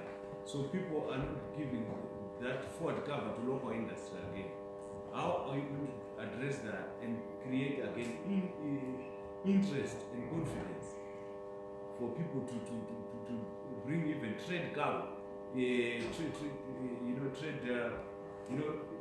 credit, advance credit to local companies? Mr. Chairman, it's very clear. Two things. Yeah, but combined with this first question as well on the travel industry, which is just charging in US dollars, not RTGS, US dollars. Mr. Chairman, those are good questions. The first part is that the purpose of the demand report statement was to remove distortions in the economy, was to promote competitiveness within the economy, was to ensure that the central bank stick to its core mandate of managing the quantity of money in circulation, to use inflation and the rate of exchange as a pass-through effect to the pricing. So, in our levers won't be anything else other than those ones. So, in doing so, we do believe that these international companies, these foreign companies, we have also realized that's where we are going. So, that was thing of the past, which are trying to resolve by these measures. Because we have spoken to the investment analysts, to the portfolio investors. They've understood where we're going, and we've even said that within the interbank, 15% of the interbank market should be used for purpose of repatriation of dividends and profits. So at this they're given a leeway, a pathway of the taking away the money from Zimbabwe. So some will come in, some will go out. So we put a 15% of the total trades of on the interbank market to be aligned or earmarked towards the dividends and profits. Yes, we know that what they brought in this country, there was no foreign currency. That's why we're at that. See, there is a difference between convertibility and the policy. Policy is very clear. Come in with the money, take it where you want, but there is no foreign currency, which is transferability of money. So yes, you're right. That's why we did the money report statement to resolve those issues. It's a good observation which are working in the chairman. And on the tickets, we know that some of them or most of the airlines, they're not asking for foreign currency for the tickets. Why? Is it because we owe IATA some money, and because they also want to be paid for their expenses offshore. And any airline has got also their cost structures which they need to pay. And we owe the money, and we have met with IATA on how best to expunge their debt in Zim over a period of time. But our appeal is that they need to continue to use interbank market, which we do believe that will be able to provide money going forward. And what was said, we put a clean slate between the legacy debt, historical, and the new debt. The new debt is easy to manage going forward through the interbank. But the old debt, that's what we are trying to manage through giving us over. It's more like now a loan, which we're talking about. I mean, this is how the loan we created through, not by our choice, through the Zimbabwe not able to pay on time because of foreign currency. This time, this is not only Zimbabwe, the challenge other countries like Angola, there's Egypt, Nigeria. It also went through the same process, Mr. Chairman. When the debt are there, the debt need to be expanded one way or the other. But otherwise, I think these are very good questions, Mr. Chairman. We'll take a note of them. I'm going to continue working on them also, Mr. Chairman. A final question on the. I'll start with the chief. I'll defer to the chief. Sorry, Chairman. Mine is different from what he has just been asked. Okay, so let me just conclude on this one. Okay. Yeah. Governor. And I think Webster can help us. Can you explain the legal basis of the retention? Because we, as Parliament, feel that that money should be accounted to Parliament and distributed in the budgetary process provided for by Section 305. Once we accept that there's a huge difference between our local dollar and foreign currency, and also while you say that, can you, for our report, explain your retentions in 2014, 2015? Just give us the figure. If you don't, it's one of the papers we would like to have next week. Why is that money not being accountable to Parliament, and why are you retaining it? What's the legal basis of retaining it outside parliamentary scrutiny? Mr. Chairman, the lawyers can all take on the other part, but all what we are doing, Mr. Chairman, is under the Exchange Control Act, which are the 1956 level of this country, was put by the former government long back. As I said initially, Mr. Chairman, foreign currency has always been a challenge in Zimbabwe. The base of the Exchange Control Act was to ensure that the central bank will look after the assets called foreign currency in this country and distribute it in accordance with the requirements of the government of Zimbabwe. So that's why it started by saying, notwithstanding any other native in this country, the president shall. And then if you look at the showers, there have been many amendments and statutes that have been done to it. All what it is doing, Mr. Chairman, it's not supposed to be an oppressive instrument. All what they are admitting is that Zimbabwe does not have enough foreign currency. So as a result, it needs to be redistributed to those among us who are not exporting. Mr. Chairman, this economy, 60% of the Zimbabwean exports come from mining. Manufacturing sector in this country as of today, they are only exporting 5% or 10%. So they are the net users of foreign currency. So if to have a market, there is something called market failure. If these miners, 65% with the hold, if they don't put in the market, the whole economy will go without a bread, without fuel. So, because you are thinking that the market is now functional. So the reason why an act was put in place as Exchange Control Act, its principles was to admit, number one, that foreign currency is not sufficient. Two, that it would be reallocated, redistributed in that economy for the benefit of the economy, for the common good of everyone who is in this country, so that they can also access that foreign currency. That foreign currency is part of GDP of Zimbabwe. When we do GDP, we say production plus exports minus imports. It's such to show that our exports are part of our GDP. And therefore, that's why we put this idea with when you say that free funds, which are for individuals, embassies, and NGOs. But the exports from a company cannot be called free funds. It's not free to him. This is part of our GDP, and we need to share that portion. So that is the basis of the context of the Exchange Control Act. But our question is, yes, it's a lot of money. It's a lot of money that the bank is obtaining. So much money. And if it's a lot of money, surely it must come through Parliament. I think the amount is too much, but let's look at it. Manufacturing sector, they are retaining 80%. 20% is what we are taking from them to redistribute, to fuel your wheat, your soybean, and everything. So this is 20%. Then to tobacco, it's 50%, and which is net. And earlier, I think Honorable asked about about 80%. Merchants, tobacco merchants do not retain 80%. No, tobacco merchants are bringing foreign guys into Zimbabwe for growers' inputs. So they don't retain it. They only retain after value addition, which is manufacturing. So the amount is not much what we are retaining, but there are only about 4 or 5 products, which is mainly mine. The rest of the companies don't retain. If you are in transport, if you are in tourism, whatever, so 20%, 80% is theirs because they are not exporting much. You should have but your the total exports last year were over $5 billion.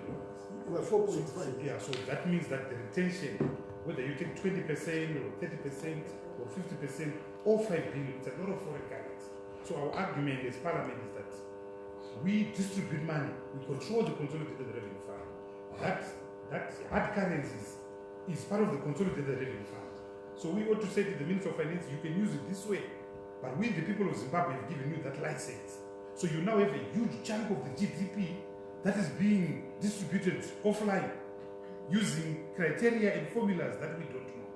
And as parliamentarians, we're saying, it's our money. Let's distribute it.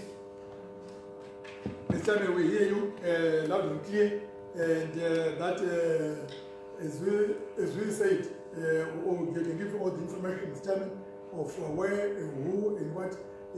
What I can say, Mr. Chairman, that foreign currency, because the government has grown too much over a period of the past 3 years, that the foreign currency that we are getting here is not sufficient. This is why we are meeting here, Mr. Chairman. If it was sufficient to address the parliament for that right to do so, but I'm just cautioning that you should be surprised that even if you do it, there's still be shortages. Yeah, so what? Yeah, our website, I think, just put, when you give us the paper with the quantitative amounts of your retentions, just give us the legal arguments, because we want to move on to another topic. So Honorable Gandawa, then I'll come to you. You ask those questions. Thank you, Chairman. I'll speak on behalf of the farmers that I represent. I think that we've been unfair with supply side of foreign currency.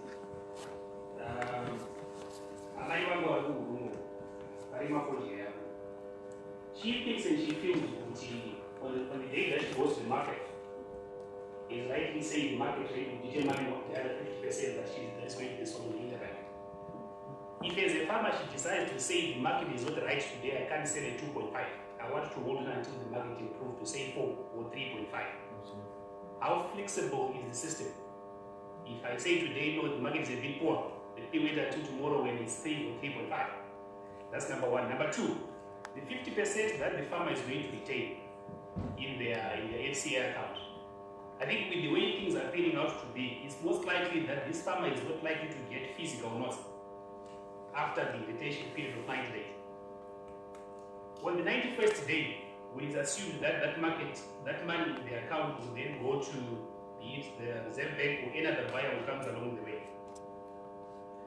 How free am I to get a rate that is determined by the seller and the buyer? And during the time from day 1 to day 90, I'm aware of exchange control restrictions that are there. If I want to import my own car from the process of my tobacco sales, am I not likely to be faced by exchange control restrictions which will say what you want to buy from outside the country is not on the priority list of the state? Thank you. Yes, Kevin. Yes, Kevin. Thank you, Mr. Chairman, and thanks for the question. Let me start by saying to thank the sovereign producers. Sovereign producers, whether they are in the mining, production, gold, and farmers, they are very reasonable. They are very, very reasonable. And I want to request Mr. Chairman through you to ask for Parliament, and these committees definitely in particular, that let's continue to speak the positive ways to our farmers, to our producers. We do not want language that is more like inciting people not to sell products at the ocean floors. I know what. It's like last time with the Christian. You know, sometimes I get what in my heart. If you ask me what people speak is nice, it's people of Zimbabwe. We don't speak with one voice. We know what. We need to ensure that we do not speak inciting voices to the people. We all know about the markets. You spoke a very good question. Yes, we want to ensure that these farmers get their fair share. But you don't also forget that the same farmers also assist them through the banks, through TIMB, through the development financials that we'll be doing for them to have the fertilizer that they've used. You know what? They've been assisted. Now you know, say, no, this is now mine. This idea of saying that this is my thing for this country, I think this is where we're failing as a country. And let me say, we are absolutely this mind, that honorable MPs, what we are doing in Zimbabwe is more liberal than other countries. China is the biggest consumer in this world. They've got the strictest exchange control measures in this world. They don't take money the way we do here. This idea of whereby that this is my foreign currency, which this is not GDP. This idea of trying to say that this is yours, this is mine. You know, some of you here, I know you for your businesses. You don't know businesses, whether they're church shops or whatever, they're the same businesses. We need to spread this cake to all Zimbabweans. There's no one who should just say that tomorrow this is my foreign currency, and therefore forget it and go out, then utilize it. Other countries you are even killed for doing so. You are hanged. I'm talking about China being the biggest country in the world, this guy going in China. So I'm saying let's not influence market failure. We've understood about the gold producers, about the tobacco producers. We like them so much. In fact, you know what? Because we like them, we've done much more than what the Parliament of Zimbabwe has done for those farmers. That we can challenge you. So as a bank, and as individuals. Gavin, I think let's be fair to the There's no one who's suggesting or insinuating market failure. We are simply saying, as a tobacco farmer operating and living in Zimbabwe, I've worked hard in tobacco. If you've grown tobacco, it's the most difficult crop. It's like raising a 3-year-old baby, a 3-month baby. It's a difficult crop. You spend hours, it detains you, unlike any other crop or chickens. So, I go to the tobacco auction floor. You are going to take a percentage of my money, which is a problem. Which is a problem on its own. Why are you taking a percentage of my money? Because I will still sell that money to the market, put that money in a bank. I'm not going to externalize to South Africa or to Dubai or whatever. I will still put it in a bank. Then in the bank, allow me to use that money. I can sell part of it to the market. I can buy a tractor from Botswana. I can buy the seed and crop for the next season. But if you buy my money now, give me the price that everyone else is getting in the market. You can't give me 2.5 when the rest of the market is giving me 4.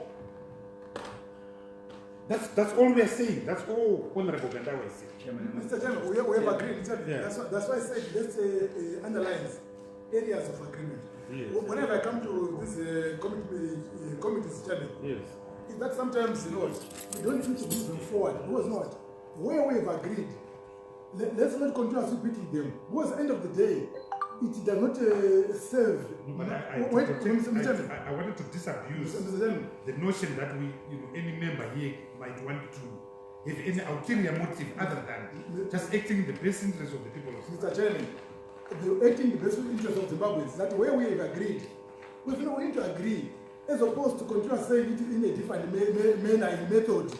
We have agreed that the farmer requires this for what needs a fair value. It's like whether it's under TGS or US, they're not going to know, hey, what he wants is value for money. We've agreed that one. So we've underlined that agreement. 2, that we are going to go to the equilibrium in terms of market rates. We've agreed again that. 3, we've agreed that we are going to ensure that the foreign currency in Zimbabwe is utilized for purposes of developmental, not for abusing foreign currency. That we've agreed. And therefore the priority list is still going to be there in the banks. The fourth agreement is that I can use my money anytime I want. That we've agreed, but during the period where we want you to use, why? Because we know that some of them, we think foreign currency is a store of value. Therefore, they are going to to sell it in the market. By so doing, they disadvantage others who want to use it. So that we agreed. So I'm saying that, you know, if we've agreed on those ones, Mr. Chairman, we make our life much, much easier. Thank you. We want to move on to another topic. Chairman. So very quickly, Honorable Chairman. This is the last one. Mafarmers kumushauri vari kutaura ivo kuti rate kwatotengesa fodya rinenge riri at its lowest. Mapa mufananidzo pano wekuti things went haywire from October. Ivo vari kutaura ivo kuti muna October imomuyamuya when things go haywire isusu tinenge tisisina kana cent mubhengi. Zvakadii kuti tichengete mari iyoyi kwegore. Mari yatenge tinayo mwaka inostabiliza kuitira kuti supply foreign currency inenge iri even from January to December. Pane kuti tichitengesa fodya, our foreign currency exchange rate is at its lowest. Tapedza isusu kunze mari yenyu mwakawanda musisina takufanira kunge tichitenga zvibati zvokushandisa kumaminda. The exchange rate was 5-6 upwards. Reserve Bank yadi kushandisa mari yatinayo to stabilize the rate pane kuti idone izvozvi yozongoshuta all of a sudden takuenda Christmas. In other words, same question. Why can't I use my money when I want it?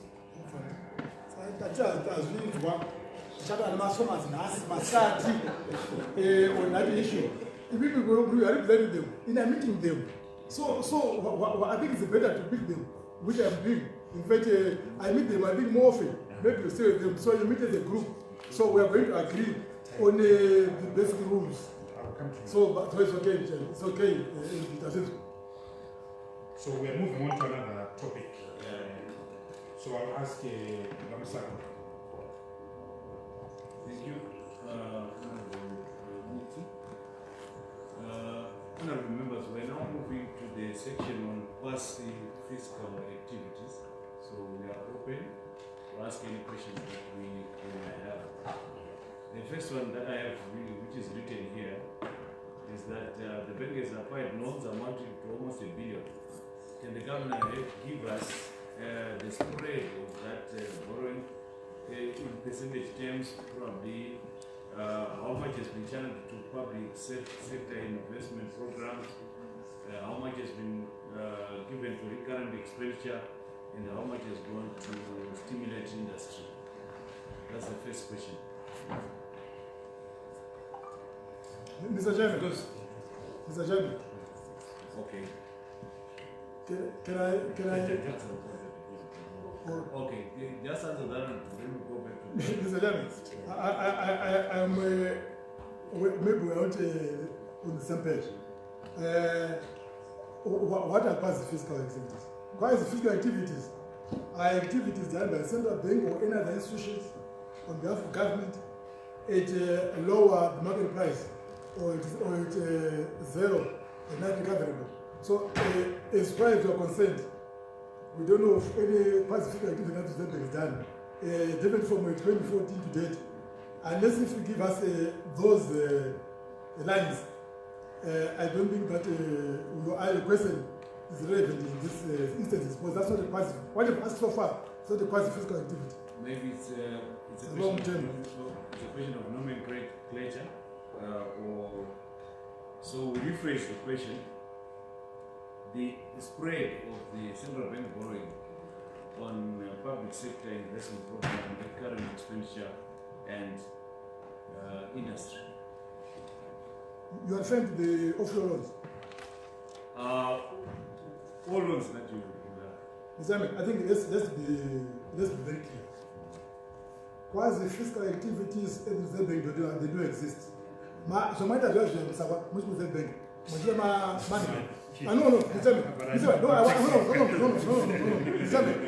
think here, I think it's very important for the people of Zimbabwe. It's not the truth. I was chairman, and this one I want to invite Mr. Chairman. No. Mr. Chairman, let me just tell Mr. Chairman, I'm also here, I want the privilege to be here, Mr. Chairman. I think don't talk to him as an individual. Okay.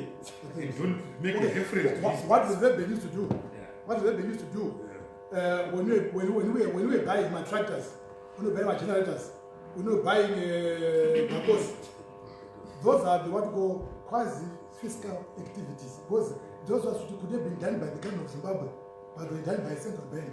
Right, those are what we call quiet fiscal activities. Right now, there is money that we are only buying another generators. We want to give you another tractors. So that's why I don't confuse those. I also read it in the budget statement. That's what we should do. I think what we get very disappointed when people try to abuse the central bank by using this type of language. They don't exist anymore. They were taken by government under the Data Exception Act. That's finished. So whatever we've done. So I think you might need to finish the question because if you talk about foreign payments or foreign loans that we've acquired, it's acquired for people so far in this economy to ensure that we are where we are today. Well, gentlemen, ladies, of the members of parliament, you need to know that it's so difficult for a Zim receipt to be sold.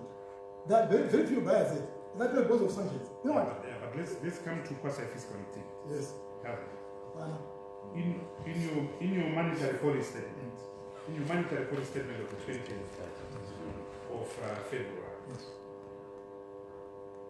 you said there were certain things that will continue to carry on the old system. And you mentioned that the bank, through the Foreign Currency Allocation Committee, will continue to supply foreign currency for fuel, for wheat, for electricity, and I think for 14 other products. In our definition of quasi-fiscal, that falls as quasi-fiscal. You as the bank, with respect, you have no business to be giving money for fuel players. You as a bank have no money, no business to be giving money to ZESA or in our view, this is why we are calling them quasi-fiscal activities. They are essentially an obligation of central government, number one. Two, in a normal economy, the market supplies that. Fuel producers, all they need is just to be told you can import in US dollars and charge in US dollars. Why would the Reserve Bank need to look for money to pay for fuel, a product whose demand is inelastic? Why would you need to give millers, musalini, a foreign currency when they can source foreign currency, bring their meal, make bread for our people? Why does the bank need to do these activities? This is what we are calling quasi-fiscal activities. Mr. Chairman, now that I understand the definition, which is the wrong definition though, is that it's not the wrong definition. No, it's not the core business of the bank. Why is it fiscal activity? It's not the core business of the bank. Done by central bank or any other enterprises on behalf of government at below the market price. Now, when you provide foreign currency to fuel importers or whatever, yes, we do the market rate. Therefore, Governor, hold on there. You've been giving them at US dollars and they've been repaying at bond notes. So you've been subsidizing them. Mr. Chairman, we're not subsidizing.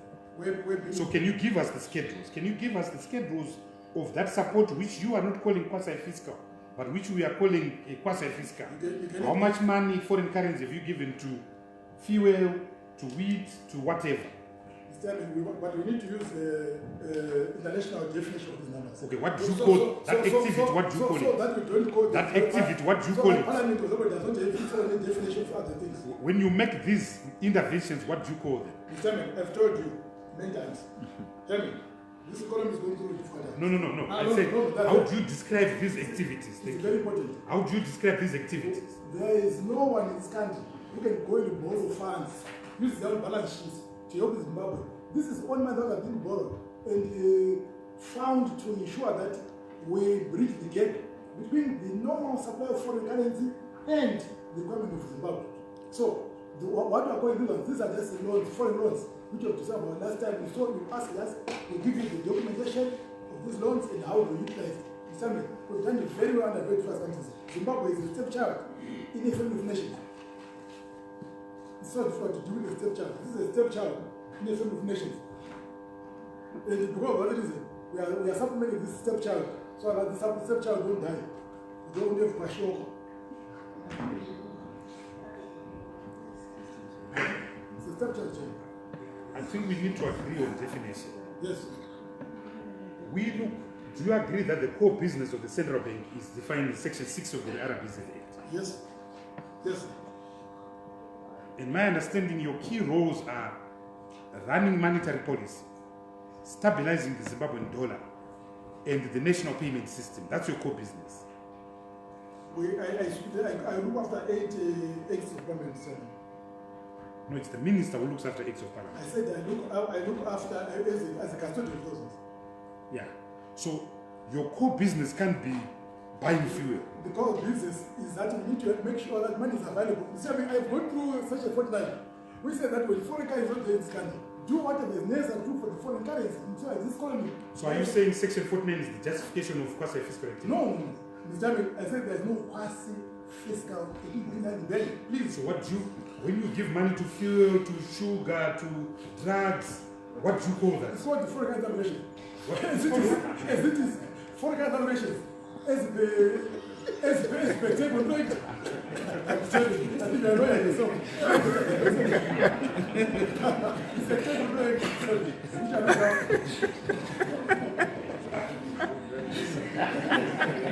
Okay, your foreign currency allocations. Can you give us a breakdown? You were governor from May 2014. Yes. Give us a breakdown of 2014, 2015, 2016, 2017, 2018. We also give you where money came from. So And also where the money came so from. that means that it's not more from the exporters. It's not trying to we have been working very hard to say for this colony. So and me and you, we still have a bread and butter on our tables. And so we will give you even the source of funds in how it was applied. No problem with that, Mr. It's all right. So questions, guys, questions. Honorable Chief. Thank you, Chairman. Maybe mine may come in as a follow-up question to the previous person. Governor, I think we are in total agreement that production is the key in addressing the challenges that we are facing. But when one looks at the relationship between external debt and domestic debt, one would have expected the domestic debt to be far lower than external debt. The concentration of government domestic borrowing is not good for the local productive sector, because it is evident that this is crowding out the productive sector. Are there any measures that we are putting in place to ensure that our local debt is reduced, our local borrowing is reduced substantially? Thank you, Governor. And also on quasi-fiscal, Honorable your own minister, in his maiden statement of the 1st of October 2018, said the bank was engaging in too much quasi-fiscal activities and he wanted to see those being liquidated. So your own minister agrees with us that the bank has been doing quasi-fiscal activities. And you are saying you have not been doing. The other two questions. Yes, you're right. Government is now reducing the debt. The one that no, the minister called quasi-fiscal. No, I'm talking about this. The government domestic debt definitely will go down over a period of time because if the treasury bills are being liquidated. I have said that watch space for more news. This economy is telling there's more money that's going to move forward from the public to the government. By so doing, it's going to reduce what? The debt. So it's so simple. What the taxes, the regime which is there, is going to take money from the people and go to the government. So we think that is going to go down. In terms of before I go to the fiscal, Mr. Chairman, let me just remind members of parliament that if you look at Botswana, for example, where the export item there is diamonds, the bank of Botswana will know exactly who mined what, and they put that money into their own into their pooler sovereign fund. They know exactly how much money is going to be out to the central bank. I'm a banker to government. I'm the chief relationship manager. So in Botswana, they follow through their product called diamonds. So what we're doing here, once the government of Master might take a problem with what we're doing, that's the national best practice. If you go to Nigeria, between 75 and 80% of their money comes from oil. All that money goes what? To the central bank of Nigeria, which then use what? To go into what? Going to feed into the market. Go to Angola. No, that's not correct. No, Mr. Chairman. The money comes from Parliament. The Parliament distributes. No, I'm not talking about Parliament, Mr. Chairman. Yeah. I didn't say you have no role. Yes. No, please, Chairman. The central bank can have a blank Chairman, check. I think there is a problem here. I'm not talking about the role of Parliament. Yeah. I'm talking about foreign currency management, foreign currency economy. Then I'm not saying that's not good Parliament, but we need to agree. As I said, Mr. Chairman, I don't come here and spend time here, and then I go out less wiser, because I would when I agree to you, we should agree. Then I can go do something. As opposed when we come here, try to argue with the people who are Zimbabweans also as if they are foreigners. I don't want that, Mr. Chairman. So, Mr. Chairman, very simple. We have talked about foreign currency management. How it's done in Botswana, how it's done in Nigeria, and Angola. Now, to advise in Parliament, which is the role of PEC, that's okay. But we are saying, let's agree first. But we don't seem to agree on the primary function of a central bank in relation to foreign currency. This one is the challenge. And if that is also the challenge there, then if you ask me, what about the fiscal activities? We are trying to supplement the Zimbabwean foreign currency situation, which is not adequate. Then someone asked me a question, why are you doing that? I think I know it. With all due respect, I don't take that as a gesture or as an ambition. I take it to say that way. Why don't you leave this country to collapse? Which I want. I want. Number two, the minister referred to that in his, one of his paragraphs, I think 200 something. I think he was misinformed on that point. Was I asked him also after that reading that document. That means, can you give me 3 or 1 which you can touch is quasi fiscal activity that like the Reserve Bank. It did not give me also. So just like somebody showed give me also. So Chairman, I don't know if anything. You know, there is always a perception, Chairman, as the Honorable Vute said. We need to exercise this demon of a wrong perception about the central bank. The more you demonize your central bank, the more you reduce confidence in the economy. And the people don't know that. It should never undermine the financial sector. It's a very sensitive sector. But what I see in this country is that sometimes I'm not very clear about what I want to achieve. So end of the day, I can ask myself, do you want to destroy the economy or want the economy to survive? Thank you, Mr. Governor.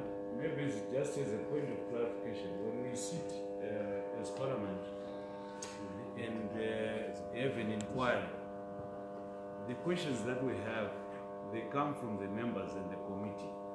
And whatever document we present here to chair comes from the committees. It does not come from us as personal members. So I just want to clarify that one.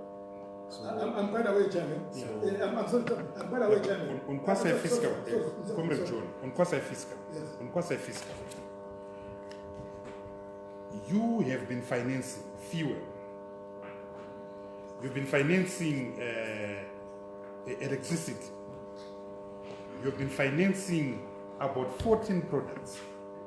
In your latest monetary policy statement, you actually said these will continue dealing with them. But that's not your job. It's not your job to source foreign currency for Zuva or Total or Secunda or Kudata Gire. The market can do that. But the minute you do that now, you're now engaging in quasi-fiscal activities, because that's not your role as defined by Section 6. So we as parliamentarians, we are concerned. And that's not letting the country fall, because all you now need to do is just to make sure that there is money at CBZ, Treasury, foreign currency. So Total can go to CBZ and access the foreign currency. You'd have done your job. But for you to then actually sit in your office and say, I've given Kudata Gire 40 million, Zuva 50 million, Total 20 million, Puma 40 million, that's quasi-fiscal.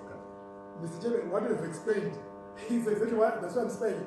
What you've explained is what is happening. What you've done, that's why I said that's the wrong notion. Because we talk more about ourselves than understanding. I think one day, Mr. Chairman, before I have the president, you might wish to consider within your committees to invite us to have a workshop. So as to understand that not more of these inquiries, but just have a workshop as two committees. We go through these things. So when you come over here now, it will be speaking from same language. Just as a way of cross-fertilization of ideas. But having said from the chairman, what you've explained is what is happening. So I'm smiling. The role of this governor, because of the difficulties the country is facing, have been to source the foreign currency, lines of credit. Yes. And those lines of credit are the ones that are being disbursed through banks. So they don't come to us. That's why I was smiling, because what happens that with then most of the fuel in this country has come through lines of credit, through letters of credit, which have negotiated with the African Bank, with the PTA Bank, for the purpose of this country to be where it is today. So that's what I explained, that's what we do. Now, when we are saying there that those are they're allocated through the Reserve Bank, but it's us who have borrowed the funds, who know exactly what money should be. Like, as opposed to put money at a commercial bank, then they use for third-party transaction. That's not a part of what we are asked to. So, the narrow definition of what fiscal activities, maybe what means was also using. We've understood your narrow definition of it, yes, which is the wrong definition, though. But that's what the minister has used. That's what the minister has used, and the minister has been concerned with that. That's why he actually set up a foreign currency allocation committee to say, but you, the governor, can't just do it on your own. And, maybe he was actually trying to protect you. I hope we will also ask him what the committee has done so far. Yeah, but what we want, governor, what we want, can you give us a breakdown of how much you have allocated? You call them foreign currency allocations. How much you have allocated to these 14 products? Then we will make a determination as a committee whether we are correct or the minister is correct to call them quasi-fiscal activities. But our definition as layperson, and we appreciate the workshop you want to hold for us, is that anything outside Section 6, is extra legal. It's not your job. So it becomes quasi-fiscal. It's not your job. Look at your job at in Section 6. Stabilization of the Zimbabwean dollar, monetary policy, national payment system, and then advising government. Mr. Chairman, stabilizing the Zimbabwean pricing system has got other chapters and annals of, I don't know that need to do. Including quasi-fiscal. No. If you talk about the foreign currency, there's the piece of legislation about what called the General Act. So you cannot do those Section 6 without the National Payment Systems Act of Zimbabwe, without having the Banking Act of Zimbabwe. So it means that you need these other legal instruments to show that I achieve those 3 or 5 parameters. Mr. Chairman, when there's a market failure. Chairman. Yes. Through you, Chairman, point of order. Yeah, I think you alluded to the fact that he's got another appointment and it's now past 12. And I think this aspect has been played for too long, I think. It's very clear. Thank you, Mr. Chairman. But on that part, Mr. Chairman, I will have members of parliament to go into the economics of definition of what is called quasi-fiscal activity. So I don't use Zimbabwean language. This is the international universal definition for that one. And I don't think it would be very fair to call a governor to define, to work with the definition by Parliament of Zimbabwe, which I don't believe that is a good definition. Comrade Governor, do you accept that the Minister of Finance has spoken out against quasi-fiscal activity? I'm quite aware that he's spoken about against it. So it's not asked, even your boss. I'm also helping him. Yeah. To understand the difference. So he also needs a workshop. I'm helping. He also needs a workshop. I'm also helping. Yes. Yes. Definitely. Yeah, he needs. The professor of economics. Why not?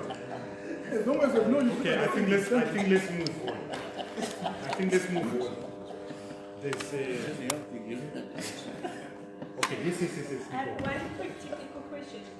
Commercial banks have made exporters open foreign nostro accounts and local nostro accounts. Surely, if it's US dollars, it's nostro dollars, it's a nostro account. What is the rationale behind 2 separate kinds of nostro accounts? And are we now heading back to 4, we have RTDS dollars, Nostro local, Nostro foreign, another fall down position. Very fast question answer is that we only have now 2 accounts, RTGS dollars and Nostro FX account. So then can you explain why the commercial banks are still insisting on a local Nostro account? We shall check with the banks, ma'am, to see why they are confused.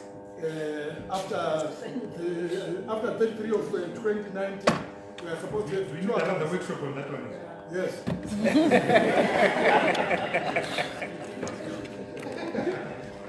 Okay, I think that, Governor, we thank you very much.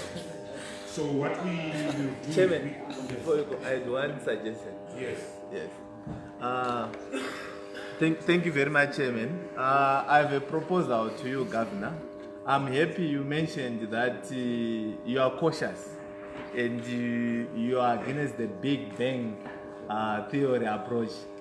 And migration from 1-to-1 to any market rate will cause serious price increases, especially if we look at it in view of imports and taxes, specifically duty, where Zumra plays an important role.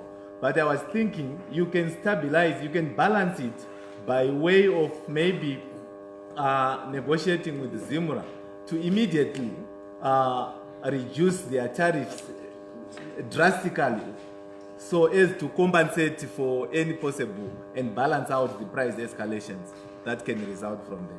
Thank you. That's a take note.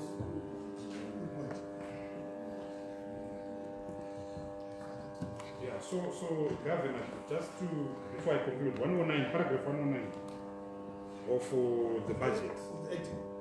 Of the 2019 budget. This is the Minister of Finance. He says all Reserve Bank quasi-fiscal activities, which has ended up imposing up extra budgetary commitments, hence worsening the financing gap, are being discontinued. Forthwith, public expenditures will be confined to the budgetary framework approved by Parliament, which is our point, that you can't make those allocations outside us. So are you still disputing that they're quasi-fiscal activities? Chairman, at the risk of repeating myself, what I'm saying is that I'm not aware of quasi-fiscal transactions done by the bank. And I think it's a definitional issue. So the minister is wrong. Maybe the definition of what he's saying. So when I even also asked the minister himself what he meant by the quasi-fiscal activities, I think they're still waiting for the definition.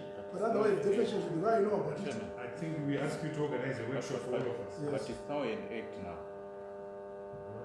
An act of Parliament. It's now an act. The budget statement is now an act. He's saying the budget statement is now an act of Parliament, when the finance bill was signed by the President 2 weeks ago, 3 weeks ago. I'm not refusing that. I'm just saying that the definition which was used there could have been the wrong definition. Okay, no, that's fine. I think but otherwise, Chairman, let's conclude. Let me thank you very much as committees for the great questions that you've raised to us. The issue that we've discussed here are very painful for the nation. We need to also request that we understand the depth of the challenges facing the economy. So at the end of the day, the Parliament can also assist us in making sure that Zimbabwe become a greater economy. We've understood the issue about market, about the value preservation, the issue about the willing buyer, willing seller, the value for tobacco and gold. That in time, I want to thank you very much, the members, the two chairpersons, the members. I think they've been a very important discourse, and we've taken a number of things from these committees. And definitely, you will be happy that the spirit we discuss is what we do, Mr. Chairman.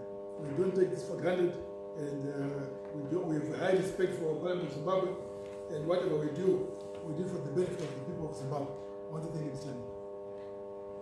Thank you. So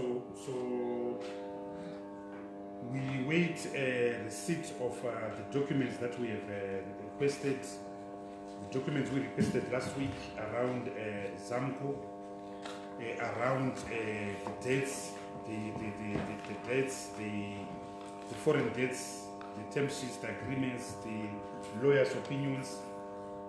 Today, your foreign currency activities, we call them quasi-fiscal, you call them foreign currency allocations. If you can give us a breakdown year by year. We also await from Honorable Madeira the legal justification of the export retention scheme. We will then sit as a committee. If we feel, and I hope we may call you for supplementary. It might not necessarily be yourself. So if, for instance, we've got supplementaries on ZAMCO, I think we don't have to bother you. We can have a meeting with Mr. Kanai. We will then produce a report to Parliament. This will be our second report as a committee to Parliament. Our first report will be on the Minister of Finance and our meetings were with them. As I said at the beginning, we are simply concerned at this stage with compliance issues. Compliance with the Constitution, compliance with the Reserve Bank of Zimbabwe Act. The other thing we requested from you is also issues around the borrowings, the government overdraft. Did it meet the 20% threshold? So we asked you for a breakdown of their revenue from the previous year, from 2014 to 2018. Otherwise, thank you very much. If you do feel inclined to organize the workshop with the minister, we are ready to take up your offer. Otherwise, have a nice day. Thank you, sir.